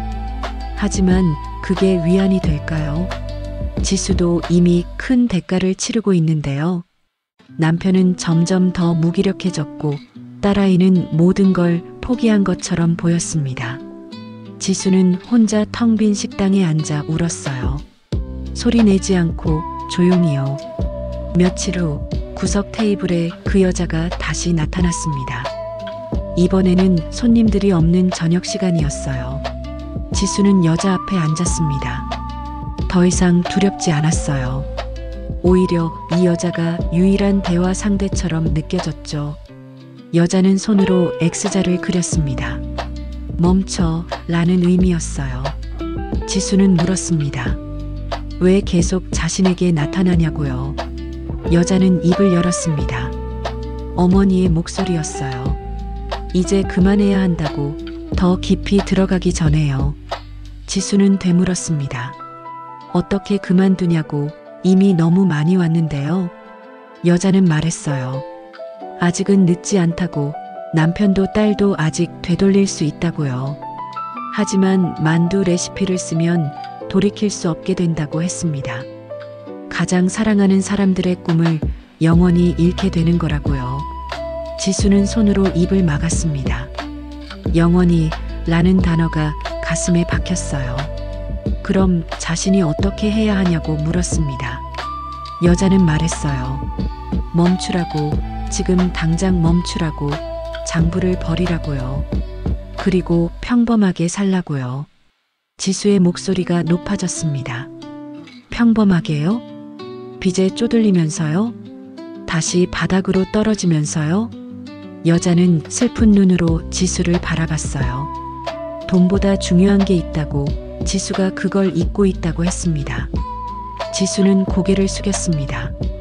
잊고 있는 게 아니라고, 안다고, 하지만 자신은 약하다고, 그렇게 강하지 못하다고 말했어요. 눈물이 뚝뚝 떨어졌습니다. 여자는 천천히 일어나 지수의 어깨에 손을 얹었습니다. 어머니가 정말 원했던 건 지수의 행복이었다고 했어요. 돈이 아니라고요. 지수는 울먹이며 물었습니다. 그럼 왜 이런 레시피를 남긴 거냐고요. 여자는 말했어요. 자신도 몰랐다고. 이게 이렇게 될 줄은요. 미안하다고, 정말 미안하다고요. 여자의 형상이 흐려지기 시작했습니다. 지수는 손을 뻗었지만 잡을 수 없었어요. 제발 가지 말라고 소리쳤지만 여자는 마지막으로 말했습니다. 진짜 상상은 탐욕이 아니라 사랑이라고요. 그리고 완전히 사라졌습니다. 지수는 텅 빈 식당에 혼자 남았어요. 탁자 위에는 장부가 놓여 있었습니다. 지수는 장부를 집어들고 한참을 바라봤어요. 그리고 천천히 일어나 부엌으로 갔습니다. 가스레인지 앞에 섰죠. 장부를 불태워야 했어요. 지금 당장요. 그래야 이 악몽에서 벗어날 수 있을 거예요. 손은 이미 가스레인지 점화 버튼 위에 올라가 있었습니다. 하지만 누르지 못했어요. 지수의 머릿속에는 여러 생각이 교차했습니다. 사채 빚, 남편의 무기력한 얼굴, 딸아이의 차가운 목소리, 그리고 강 사장의 위협. 모든 게 지수를 짓눌렀어요. 장부를 태우면 다시 예전으로 돌아가는 거잖아요. 아무것도 해결되지 않은 채로요. 지수는 손을 떨었습니다. 장부를 꽉 쥐고 눈을 감았어요. 가슴 속에서 두 개의 목소리가 싸우고 있었습니다. 하나는 말했어요. 태워. 지금 당장 태워 라고요. 다른 하나는 속삭였습니다. 마지막 한 번만 더 하면 모든 게 해결될 거라고요. 지수는 눈을 떴습니다. 그리고 장부를 내려놓았어요. 가스레인지에서 멀어졌습니다. 장부를 서랍 깊숙이 밀어넣고 부엌을 나왔죠. 그날 밤 지수는 잠들지 못했습니다. 새벽녘 지수는 어머니의 방으로 갔습니다. 20년 동안 먼지만 쌓인 그 방이요. 문을 열고 들어서자 어머니의 냄새가 희미하게 남아있는 것 같았어요. 지수는 방 한가운데 앉아 주위를 둘러봤습니다. 벽에는 오래된 사진들이 걸려 있었어요. 지수의 어린 시절 사진, 어머니와 함께 찍은 사진들이요. 행복해 보이는 얼굴들이었습니다. 돈이 많지도 않았고 큰 집에 살지도 않았지만 그때는 행복했어요. 지수는 사진 한 장을 떼어들고 바라봤습니다. 초등학교 입학식 날 찍은 사진이었어요. 어머니가 지수의 어깨에 손을 얹고 환하게 웃고 계셨죠. 그때 어머니는 이렇게 말씀하셨어요. 우리 지수, 앞으로 행복하게만 살자고요. 행복. 지수는 그 단어를 곱씹어 봤습니다. 자신이 추구했던 건 정말 행복이었을까요? 아니면 돈이었을까요? 성공이었을까요? 지수는 사진을 가슴에 안고 조용히 울었습니다. 동이 트기 시작했어요. 창문 너머로 햇살이 스며들었습니다. 지수는 눈물을 닦고 일어섰어요. 그리고 결심했습니다. 마지막 한 번만요. 만두 레시피를 쓰겠다고요. 강 사장을 완전히 무너뜨리고 빚을 모두 갚고 그 다음에는 정말로 멈추겠다고요. 지수는 스스로에게 약속했습니다. 이게 마지막이라고요. 정말 마지막이라고요. 하지만 마음 한구석에서는 알고 있었어요. 이게 거짓말이라는 걸요. 한번 시작하면 멈출 수 없다는 걸요. 지수는 부엌으로 갔습니다. 장부를 꺼내 만두 레시피를 펼쳤어요. 그리고 재료를 준비하기 시작했습니다. 손은 떨렸지만 멈추지 않았어요. 이미 선택은 끝났으니까요. 창밖으로 해가 떠올랐습니다. 새로운 하루가 시작됐죠. 하지만 지수에게는 이것이 가장 어두운 날의 시작이 될 거예요. 만두를 빚기 시작한 지 일주일이 지났습니다. 하지만 지수는 차마 그것을 식당에 내놓지 못하고 있었어요. 냉동고 안에 만두가 쌓여갔습니다. 레시피대로 만든 만두였죠. 재료 목록의 마지막 줄, 가장 사랑하는 이의 꿈이라는 문구를 보며 지수는 남편과 딸아이의 물건들을 만두소에 넣었습니다. 남편이 명퇴 전에 받았던 표창장 한 조각이었어요. 그리고 딸아이가 중학교 때 쓴 장래희망 장문의 일부분이었죠. 지수는 그것들을 아주 작게 잘라서 만두소에 섞었습니다. 손이 떨렸고 눈물이 흘렀지만 멈추지 않았어요. 만두는 완성됐습니다. 보기에는 평범한 만두였지만 지수는 알고 있었어요. 이게 평범하지 않다는 걸요. 냄새부터 달랐습니다. 뭔가 알 수 없는 깊고 무거운 향이 났어요. 지수는 만두를 찜통에 쪄서 하나 맛봤습니다. 온몸에 전율이 흘렀어요. 이건 지금까지 만든 어떤 음식보다 강렬했습니다. 입안에서 녹아내리는 순간 지수는 환영을 받았어요. 남편이 회사에서 상을 받던 날 딸아이가 꿈에 대해 이야기하던 순간들이 스쳐 지나갔습니다. 그리고 그 모든 게 제 속으로 사라져가는 듯한 느낌이 들었죠. 지수는 만두를 뱉어냈습니다. 숨이 막혔어요. 이건 안 돼요. 절대 안 됩니다.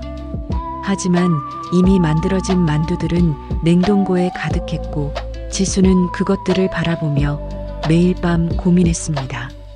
내놓을까 말까요? 그러던 어느 날 지수는 장부의 처음 페이지로 돌아갔습니다. 어머니의 가계부였던 부분이요.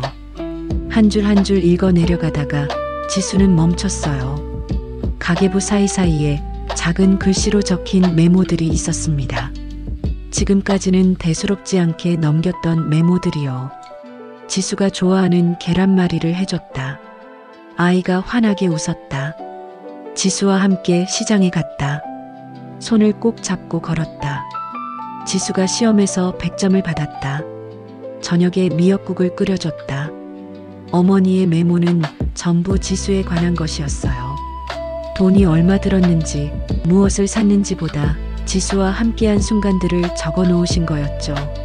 지수는 그 메모들을 읽으며 가슴이 먹먹해졌습니다. 마지막 페이지에 가까워지자 어머니의 메모는 더 길어졌어요. 그리고 어느 날의 메모에서 지수는 손을 멈췄습니다. 지수가 서울로 떠났다. 혼자 남은 집이 너무 넓다. 하지만 괜찮다. 우리 지수가 행복하면 나도 행복하다.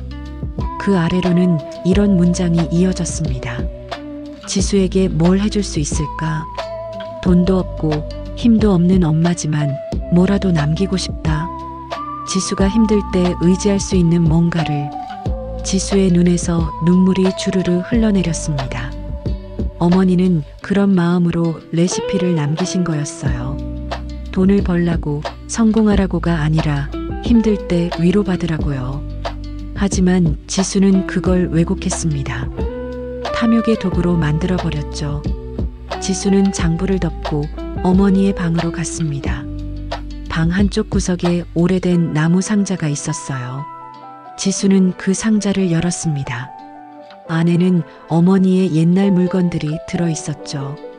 낡은 손수건, 오래된 편지, 그리고 작은 일기장 하나요. 일기장을 펼쳤습니다. 어머니의 손글씨가 빼곡하게 적혀 있었어요. 지수는 마지막 페이지를 폈습니다. 어머니가 돌아가시기 며칠 전에 쓰신 글이었죠. 지수가 보고 싶다. 전화는 가끔 오지만 목소리가 피곤해 보인다. 우리 지수 너무 힘들게 사는 건 아닐까? 엄마가 뭘 해줄 수 있을까? 옛날처럼 따뜻한 밥 한 끼라도 차려주고 싶다. 지수랑 마주 앉아 소박하게 밥 먹고 싶다. 그게 엄마의 꿈이야. 지수는 일기장을 가슴에 꼭 안았습니다. 그리고 소리내어 울었어요. 어머니가 원했던 건 이런 거였어요. 거창한 성공도 큰 돈도 아니었습니다. 그저 딸과 함께 밥 먹는 소박한 행복이었죠. 지수는 일기장을 덮고 부엌으로 갔습니다. 냉동고를 열어 만두를 전부 꺼냈어요. 그리고 쓰레기 봉투에 담았습니다. 하나도 남김없이요. 손이 떨렸지만 멈추지 않았어요. 이건 버려야 했으니까요. 만두를 버리고 나자 지수는 주저앉았습니다. 가슴이 텅 빈 것 같았어요. 하지만 동시에 뭔가 무거운 짐을 내려놓은 것 같았습니다. 지수는 바닥에 앉아 한참을 멍하니 있었죠. 그날 밤 구석 테이블에 그 여자가 다시 나타났습니다. 하지만 이번에는 달랐어요. 차갑게 미소 짓는 대신 따뜻하게 웃고 있었습니다. 그리고 천천히 지수에게 다가왔어요. 여자의 형상이 점점 선명해졌습니다. 어머니의 모습이었어요. 젊은 시절의 어머니가 아니라 돌아가시기 전의 어머니 모습이었죠. 지수는 눈물을 흘리며 일어섰습니다. 어머니는 지수의 뺨을 쓰다듬었어요. 손길은 따뜻했습니다. 잘했어. 지수야. 어머니의 목소리는 부드러웠어요. 지수는 어머니의 손을 꽉 잡았습니다. 엄마, 제가 너무 어리석었어요. 아니야. 넌 그저 힘들었을 뿐이야. 엄마가 미안해. 이런 걸 남겨서. 아니에요. 엄마는 잘못 없어요. 제가 욕심을 부린 거예요. 어머니는 고개를 저었습니다. 지수야, 이제 알겠니? 진짜 상상은 탐욕이 아니라 사랑이야. 엄마가 정말 상상했던 건 내가 행복한 모습이었어. 돈 많이 벌고 성공하는 모습이 아니라 그저 웃으면서 밥 먹는 모습. 지수는 고개를 끄덕였습니다. 이제 알 것 같았어요. 어머니가 남긴 레시피의 진짜 의미를요. 엄마, 이제 어떻게 해야 해요? 멈춰. 그리고 가족을 돌봐. 아직 늦지 않았어. 하지만 빚은요? 식당은요? 그런 건 천천히 해결하면 돼. 중요한 건 지금 내 곁에 있는 사람들이야. 어머니의 형상이 흐려지기 시작했습니다. 지수는 손을 뻗었지만 이번에는 잡을 수 없었어요. 엄마, 다시 올 거죠? 넌 이제 혼자서도 잘할 수 있어. 엄마는 항상 내 곁에 있을게. 여기. 어머니는 지수의 가슴을 가리켰습니다. 그리고 완전히 사라졌어요. 지수는 텅 빈 식당에 혼자 남았습니다. 하지만 이번에는 외롭지 않았어요. 가슴속이 따뜻했으니까요. 다음 날 지수는 장부를 들고 시골집 마당으로 나갔습니다. 마당 한가운데에 작은 화로를 놓고 장부를 그 위에 올려놓았어요. 성냥을 그었습니다. 작은 불꽃이 장부의 모서리를 핥기 시작했죠. 장부는 천천히 타올랐습니다. 붉은 잉크 얼룩들이 불꽃 속에서 사라졌어요. 레시피들도 어머니의 필적도 모두 제가 되어갔습니다. 지수는 그 모습을 가만히 지켜봤어요. 눈물이 흘렀지만 슬프지 않았습니다. 장부가 완전히 타버리자 지수는 재를 모았습니다. 그리고 마당 한쪽에 있던 매화나무 아래에 뿌렸어요. 어머니가 좋아하시던 나무였죠. 바람이 불어와 재를 날려보냈습니다. 지수는 고개를 들어 하늘을 바라봤습니다. 구름 한 점 없는 맑은 하늘이었어요. 햇살이 따뜻하게 내리쬐고 있었죠. 지수는 작게 미소 지었습니다. 그날 오후 지수는 남편에게 전화를 걸었습니다. 여보, 오늘 저녁에 집에서 같이 밥 먹자. 남편의 목소리는 여전히 무기력했어요. 집에서요. 식당은요? 오늘은 쉬려고. 우리 오랜만에 같이 밥 먹어요. 잠시 침묵이 흘렀습니다. 그리고 남편이 대답했어요. 알았어요. 지수는 딸에게도 전화를 걸었습니다. 수진아, 오늘 저녁에 집에 올 수 있어? 왜요? 같이 밥 먹고 싶어서. 엄마가 해줄게. 딸아이는 대답하지 않았습니다. 지수는 기다렸어요. 한참 후에 딸아이가 작게 말했습니다. 갈게요. 지수는 전화를 끊고 시장으로 갔습니다. 장부에 적혀 있던 특별한 재료들이 아니라 평범한 재료들을 샀어요. 감자, 양파, 당근, 돼지고기. 저녁에는 김치찌개를 끓이기로 했습니다. 평범한 김치찌개요. 집으로 돌아와 정성스럽게 저녁을 준비했습니다. 김치를 썰고 고기를 볶고 냄비에 국물을 끓였어요. 특별한 레시피는 없었습니다. 그저 어릴 적 어머니가 해주시던 방식대로 기억을 더듬어가며 만들었죠. 저녁 무렵 남편과 딸아이가 도착했습니다. 식탁에는 김치찌개와 몇 가지 반찬이 놓여 있었어요. 세 사람은 마주 앉았습니다. 어색한 침묵이 흘렀죠. 지수가 먼저 입을 열었습니다. 미안해요. 제가 너무 잘못 생각했어요.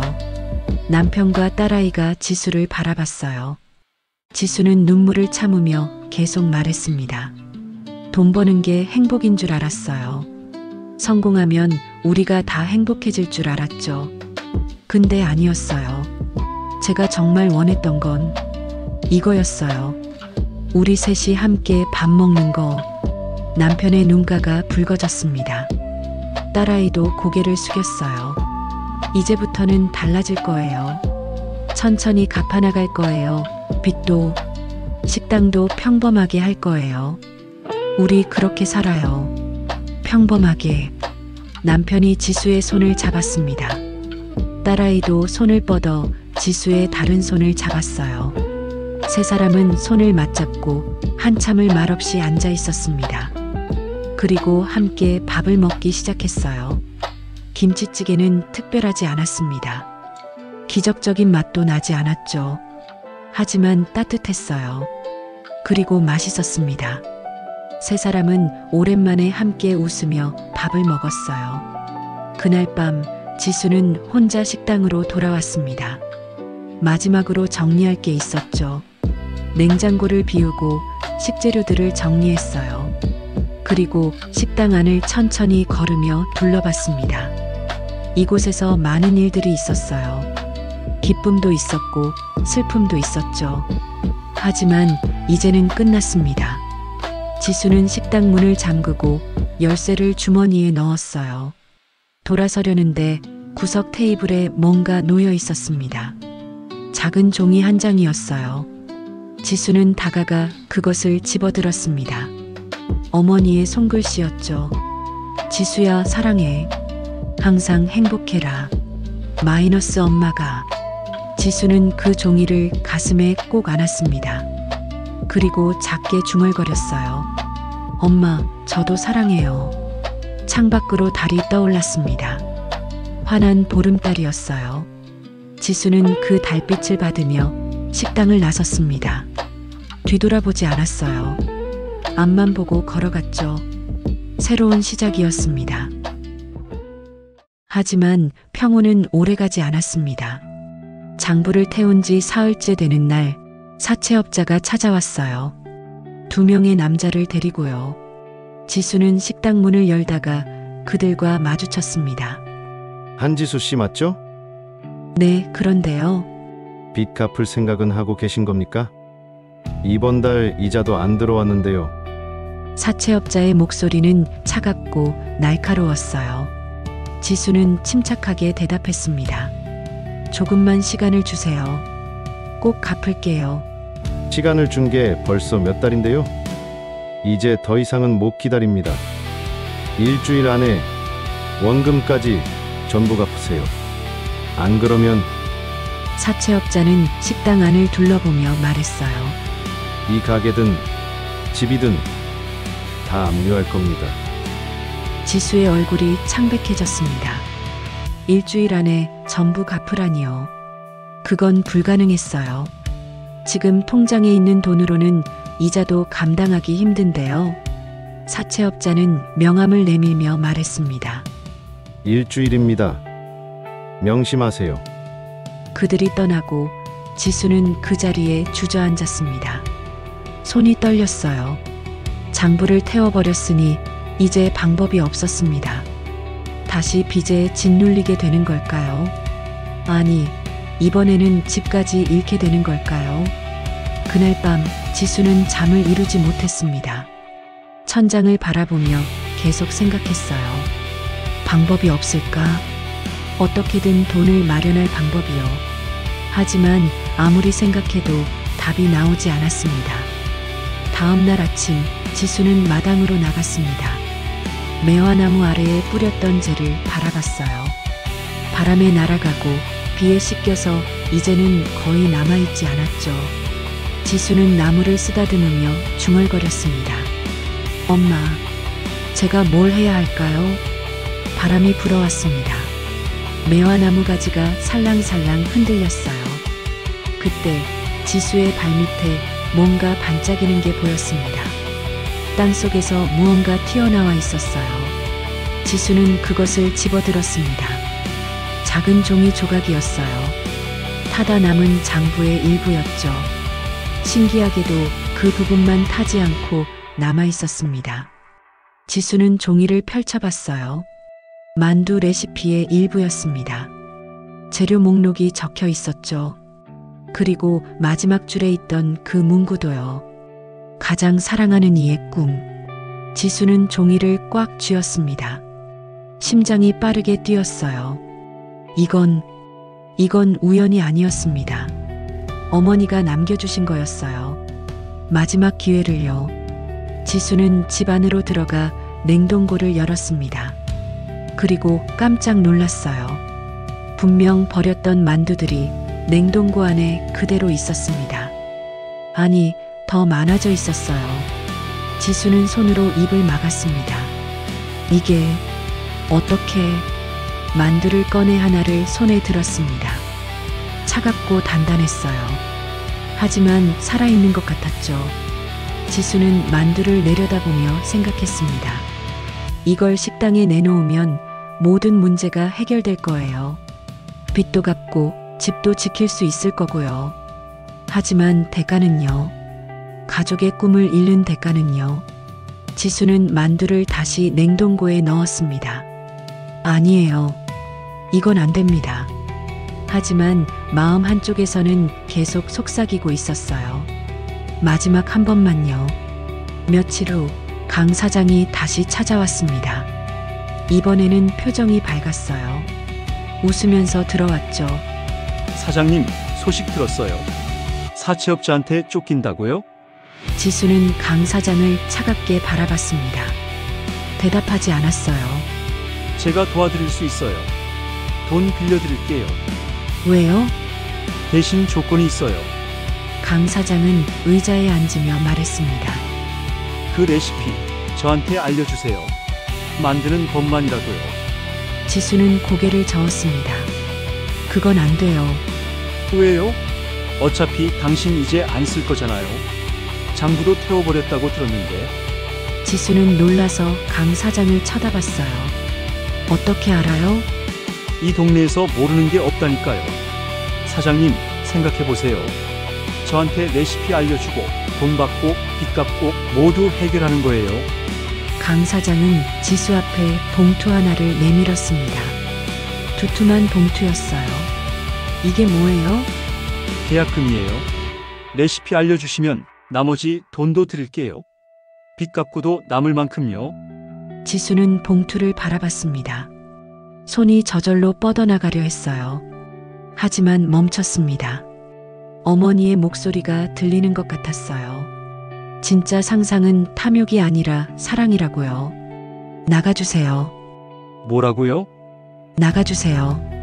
전 안 팔아요. 강 사장의 얼굴이 굳어졌습니다. 후회할 겁니다. 후회해도 괜찮아요. 강 사장은 봉투를 집어들고 일어섰습니다. 그리고 돌아서며 마지막으로 말했어요. 일주일 후에 어떻게 되는지 보죠. 그가 떠나고 지수는 식당에 혼자 남았습니다. 가슴이 답답했어요. 정말 이게 맞는 걸까요? 가족을 지키겠다고 평범하게 살겠다고 결심했지만 현실은 너무 가혹했습니다. 그날 밤 지수는 남편과 딸아이를 불렀습니다. 세 사람은 거실에 모여 앉았어요. 지수는 모든 걸 털어놨습니다. 사채 빚 이야기, 일주일 안에 갚아야 한다는 이야기, 그리고 집을 잃을 수도 있다는 이야기까지요. 남편과 딸아이는 말없이 듣고 있었습니다. 지수는 눈물을 흘리며 말했어요. 미안해요. 제가 다 망쳤어요. 남편이 지수의 손을 잡았습니다. 아니에요. 우리 함께 해결해요. 어떻게요? 집을 팔아요. 지수는 고개를 들어 남편을 봤습니다. 남편은 담담하게 말했어요. 시골집 팔면 빚 갚을 수 있을 거예요. 우린 서울에서 전세로 살면 되고요. 하지만 괜찮아요. 집은 다시 마련하면 돼요. 중요한 건 우리가 함께 있는 거잖아요. 딸아이도 고개를 끄덕였습니다. 엄마 괜찮아요. 저도 아르바이트 할게요. 유학은 나중에 가면 되죠. 지수는 두 사람을 번갈아 봤습니다. 눈물이 주르르 흘러내렸어요. 가족이 함께 있다는 게 이렇게 큰 힘이 되는지 몰랐습니다. 고마워요. 정말 고마워요. 세 사람은 손을 맞잡고 한참을 앉아 있었습니다. 창밖으로는 달빛이 스며들고 있었어요. 다음 날 지수는 부동산에 집을 내놓았습니다. 시골집이지만 위치가 좋아서 금방 팔릴 거라고 했어요. 며칠만 기다리면 된다고요. 지수는 안도의 한숨을 내쉬었습니다. 하지만 그날 저녁 이상한 일이 일어났습니다. 냉동고 문이 저절로 열려 있었어요. 그리고 만두들이 찜통 위에 올려져 있었습니다. 김이 모락모락 피어오르고 있었죠. 지수는 소스라치게 놀랐습니다. 누가 이런 걸 했을까요? 남편도 딸아이도 집에 없었는데요. 지수는 찜통 뚜껑을 열었습니다. 만두는 완벽하게 쪄져 있었어요. 그때 구석에서 목소리가 들렸습니다. 먹어봐. 지수는 돌아봤습니다. 그 여자가 서 있었어요. 하지만 이번에는 어머니의 모습이 아니었습니다. 젊고 낯선 여자였죠. 검은 옷을 입고 차갑게 미소 짓고 있었어요. 당신은 누구예요?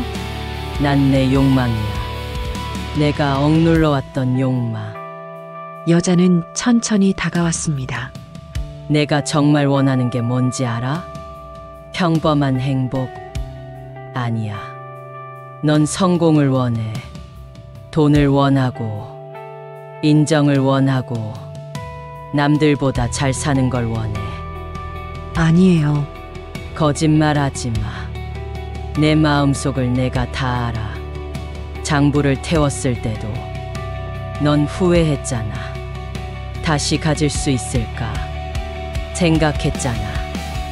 지수는 입술을 깨물었습니다. 사실이었어요. 장부를 태울 때도 마음 한구석에서는 후회하고 있었습니다. 먹어. 만두 하나만 먹어봐. 그럼 모든 문제가 해결돼. 여자는 만두를 집어 지수 앞에 내밀었습니다. 김이 모락모락 피어올랐어요. 향기가 코를 찔렀습니다. 지수의 손이 저절로 뻗어나갔죠. 만두를 집었습니다. 따뜻했어요. 입 가까이 가져갔습니다. 한 입만 베어 물면 모든 게 해결될 거예요. 빚도 갚고 집도 지키고 가족도 행복해질 거고요. 지수는 눈을 감았습니다. 그리고 만두를 입에 넣으려는 순간 어머니의 목소리가 들렸습니다. 지수야, 안 돼. 지수는 눈을 떴습니다. 어머니가 서 있었어요. 검은 옷의 여자 옆에요. 어머니는 슬픈 눈으로 지수를 바라보고 계셨습니다. 먹으면 안 돼. 그럼 정말 돌이킬 수 없게 돼.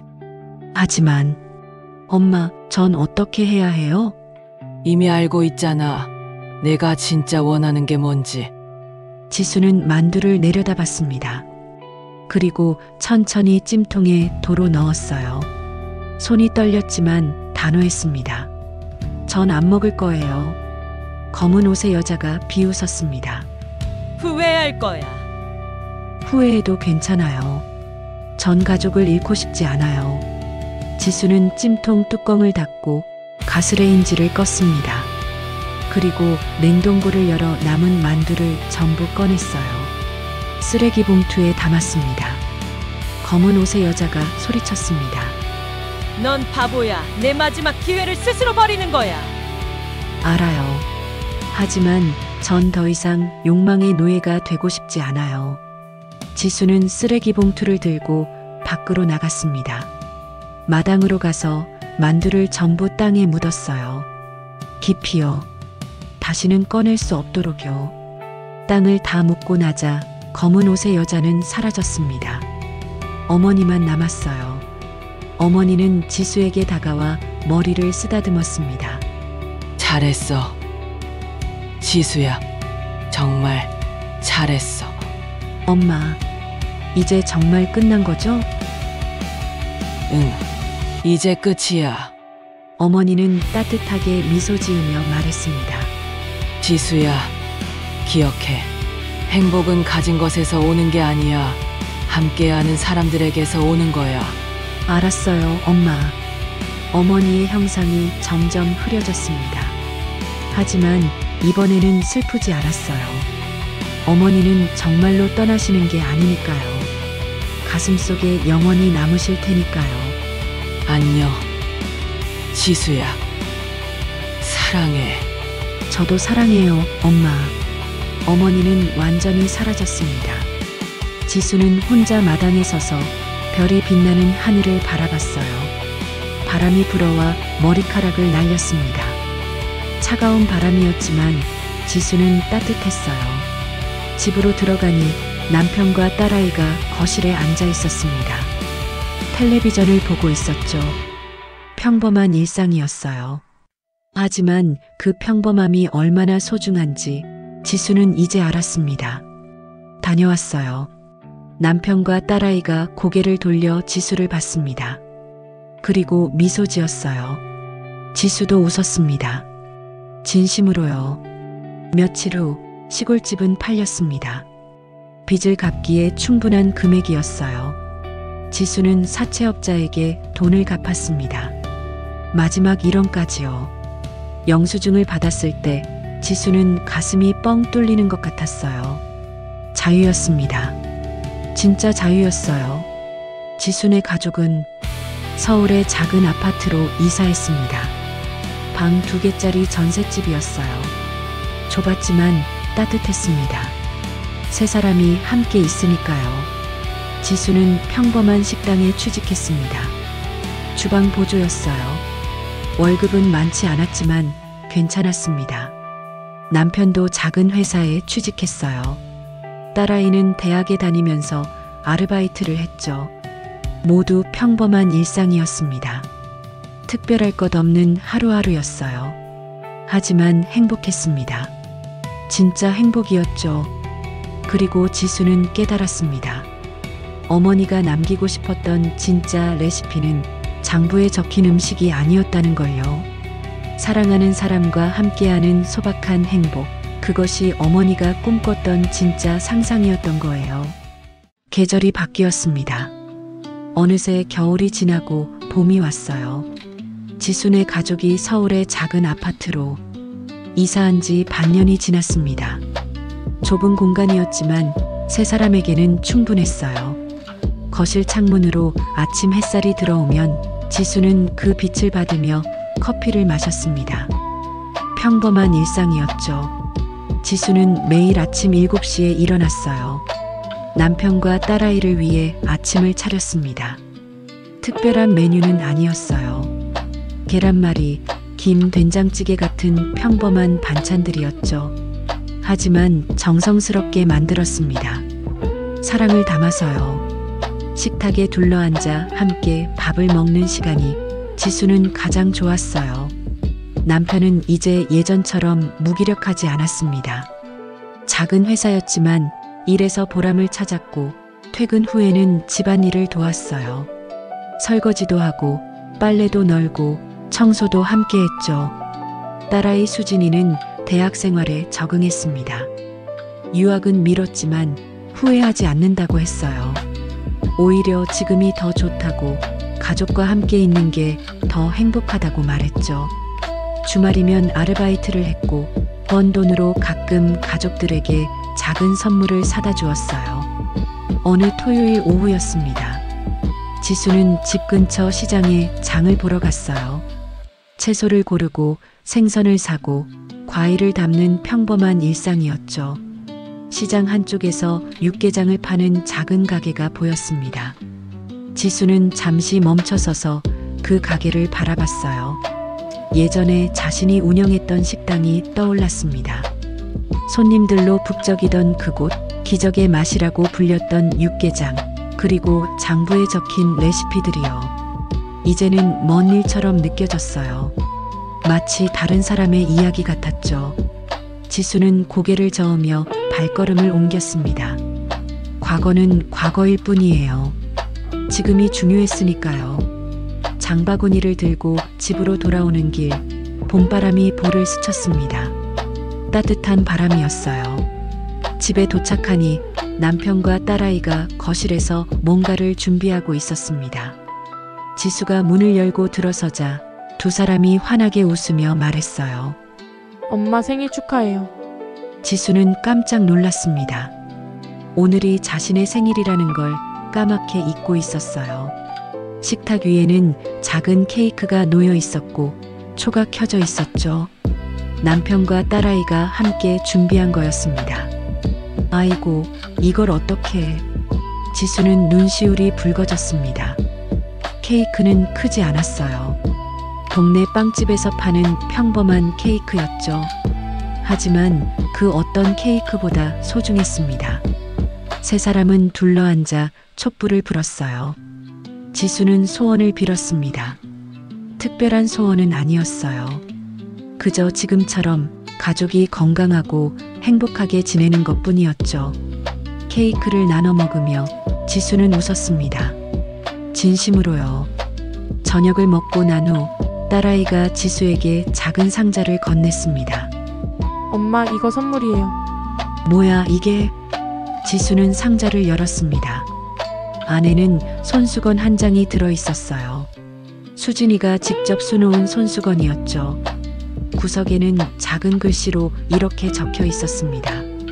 엄마 사랑해요. 지수는 손수건을 꽉 쥐고 울었습니다. 기쁨의 눈물이었어요. 수진이가 엄마를 안아주었고 남편도 함께 안아주었죠. 세 사람은 한참을 그렇게 안고 있었습니다.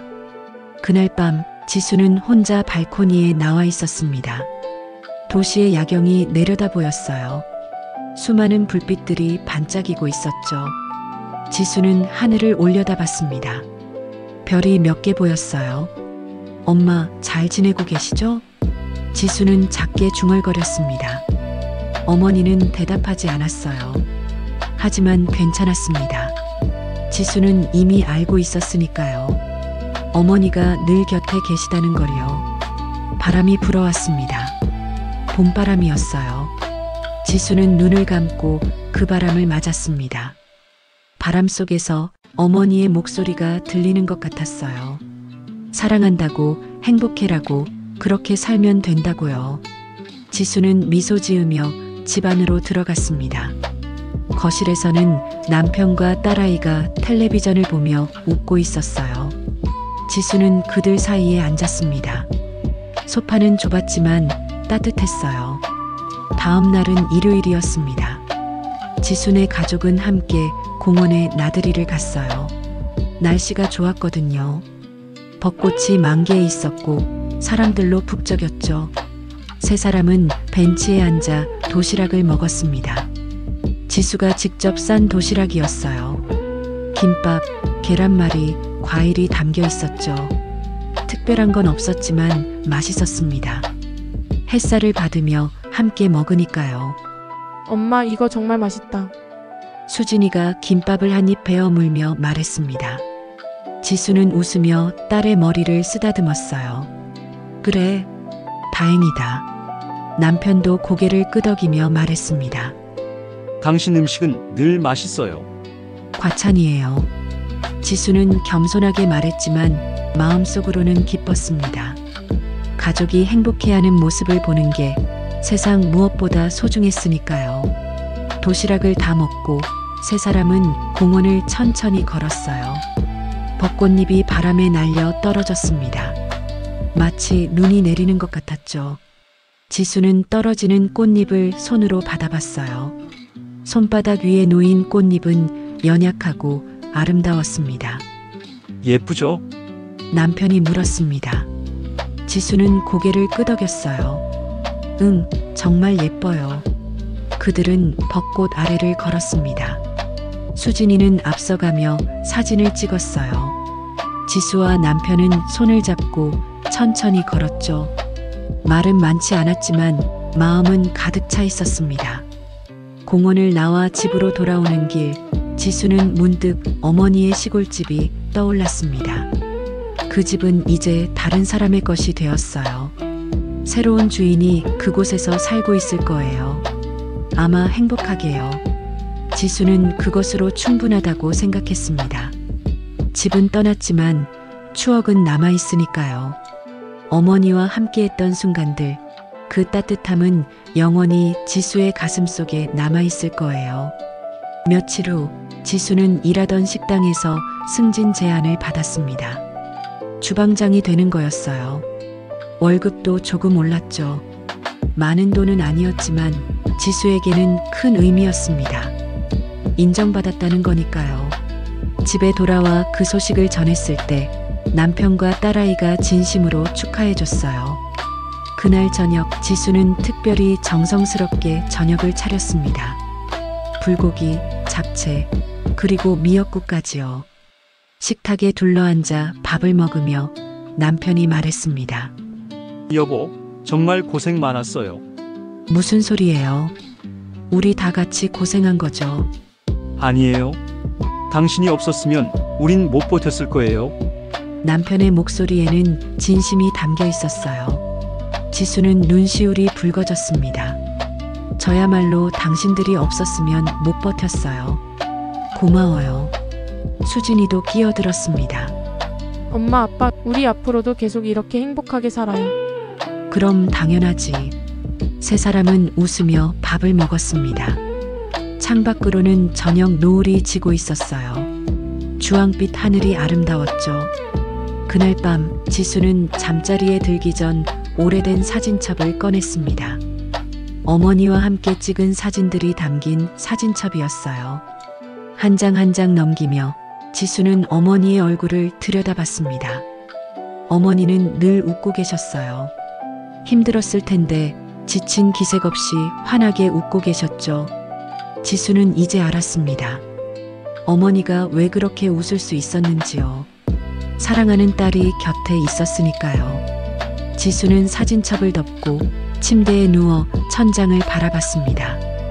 그리고 작게 중얼거렸어요. 엄마, 저 이제 행복해요. 정말로요. 대답은 없었지만 지수는 미소 지었습니다. 눈을 감으니 어머니의 목소리가 들리는 것 같았어요. 잘했다고, 그렇게 살면 된다고, 사랑한다고요. 지수는 편안하게 잠들었습니다. 다음 날 아침 지수는 출근 준비를 했어요. 거울 앞에 서서 자신의 얼굴을 들여다봤습니다. 주름이 늘었고 흰 머리도 많아졌죠. 하지만 표정은 밝았어요. 눈빛에는 생기가 넘쳤습니다. 지수는 거울 속 자신에게 말했습니다. 오늘도 힘내자. 그리고 집을 나섰어요. 아침 햇살이 따뜻하게 비추고 있었습니다. 지수는 그 햇살을 받으며 걸었어요. 발걸음은 가벼웠습니다. 식당에 도착해 앞치마를 두르고 주방에 섰습니다. 오늘의 메뉴를 준비하기 시작했어요. 야채를 썰고 고기를 재우고 국물을 끓였죠. 모든 동작이 자연스러웠습니다. 점심시간이 되자 손님들이 몰려들었어요. 지수가 만든 음식을 먹으며 사람들은 만족스러운 표정을 지었습니다. 맛있다고, 정성이 느껴진다고 말했죠. 지수는 그 말을 들으며 뿌듯했어요. 특별한 레시피는 없었습니다.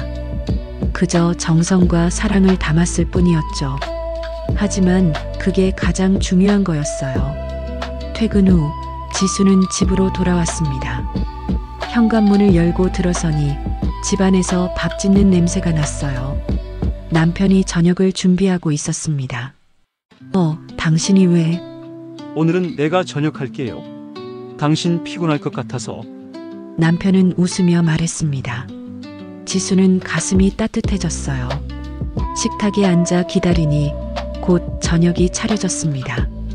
김치찌개와 몇 가지 반찬이었어요. 수진이도 방에서 나와 함께 앉았습니다. 세 사람은 둘러앉아 저녁을 먹었어요. 평범한 하루의 끝이었죠. 하지만 그 평범함이 얼마나 소중한지 지수는 매일 새롭게 느꼈습니다. 저녁을 먹고 설거지를 하는데 지수는 문득 깨달았어요. 지금 이 순간이 어머니가 상상했던 그 행복이라는 걸요. 거창한 성공도 큰 부도 아닌 사랑하는 사람들과 함께 밥 먹고 웃고 평범하게 사는 것이요. 지수는 미소 지으며 설거지를 마쳤습니다. 그리고 거실로 가서 가족들과 함께 앉았어요. 텔레비전을 보면서 가끔 이야기를 나누면서 그렇게 시간을 보냈습니다. 밤이 깊어갔습니다. 지수는 발코니에 잠깐 나가 하늘을 올려다봤어요. 별이 반짝이고 있었습니다. 그 별빛을 보며 지수는 중얼거렸어요. 엄마가 남겨주신 진짜 레시피를 이제야 알 것 같아요. 그건 음식이 아니라 사랑이었어요. 함께하는 행복이었어요. 바람이 불어왔습니다. 따뜻한 봄바람이었어요. 지수는 그 바람을 맞으며 눈을 감았습니다. 그리고 확신했어요. 어머니가 지켜보고 계시다는 걸요. 미소 지으며요. 지수는 집 안으로 들어갔습니다. 남편과 딸아이가 소파에서 잠들어 있었어요.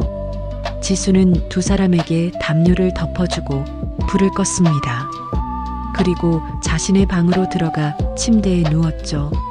잠들기 전 지수는 마지막으로 생각했습니다. 인생은 완벽하지 않아요. 힘든 일도 있고 슬픈 일도 있죠. 하지만 사랑하는 사람들과 함께라면 그 모든 걸 이겨낼 수 있어요. 그리고 그게 진짜 행복이에요. 지수는 평온하게 잠들었습니다. 꿈속에서 어머니를 만났어요. 어머니는 환하게 웃으며 말씀하셨습니다. 잘하고 있어. 우리 지수. 지수도 웃으며 대답했습니다. 네, 엄마. 덕분이에요. 다음 날 아침, 지수는 상쾌하게 일어났습니다. 창문을 열자 봄바람이 들어왔어요. 새들이 지저귀는 소리가 들렸죠. 새로운 하루가 시작됐습니다. 지수는 부엌으로 가서 아침을 준비했어요. 계란을 풀고 밥을 지었습니다. 평범한 아침이었지만 소중했어요. 가족과 함께할 아침이니까요. 그렇게 지수의 일상은 계속됐습니다. 특별한 일은 없었어요. 그저 매일 출근하고 가족과 밥 먹고 웃고 사는 거였죠. 하지만 그게 전부였어요. 그리고 그것만으로 충분했습니다. 어쩌면 우리 모두가 찾는 행복은 멀리 있는 게 아닐지도 몰라요.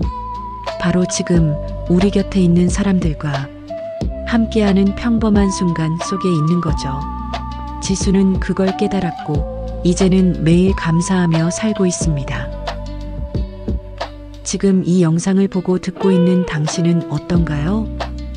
진짜 행복이 무엇인지 생각해 보신 적 있나요? 혹시 지금 곁에 있는 소중한 사람들을 당연하게 여기고 있진 않나요? 지수의 이야기가 여러분에게 작은 울림이 되었으면 좋겠습니다. 그리고 오늘 사랑하는 사람에게 따뜻한 말 한마디 건네보는 건 어떨까요? 사랑해요. 고마워요. 함께 있어서 행복해요.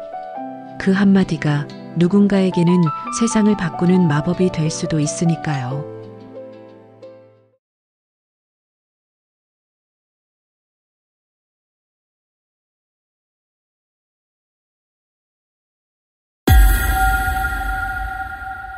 비트 위로 춤을 춰 고독해도 괜찮아. God is okay, so everything is alright. 채널을 구독하고 좋아요 누르면 God's groove is on. Yeah, God's groove is always on.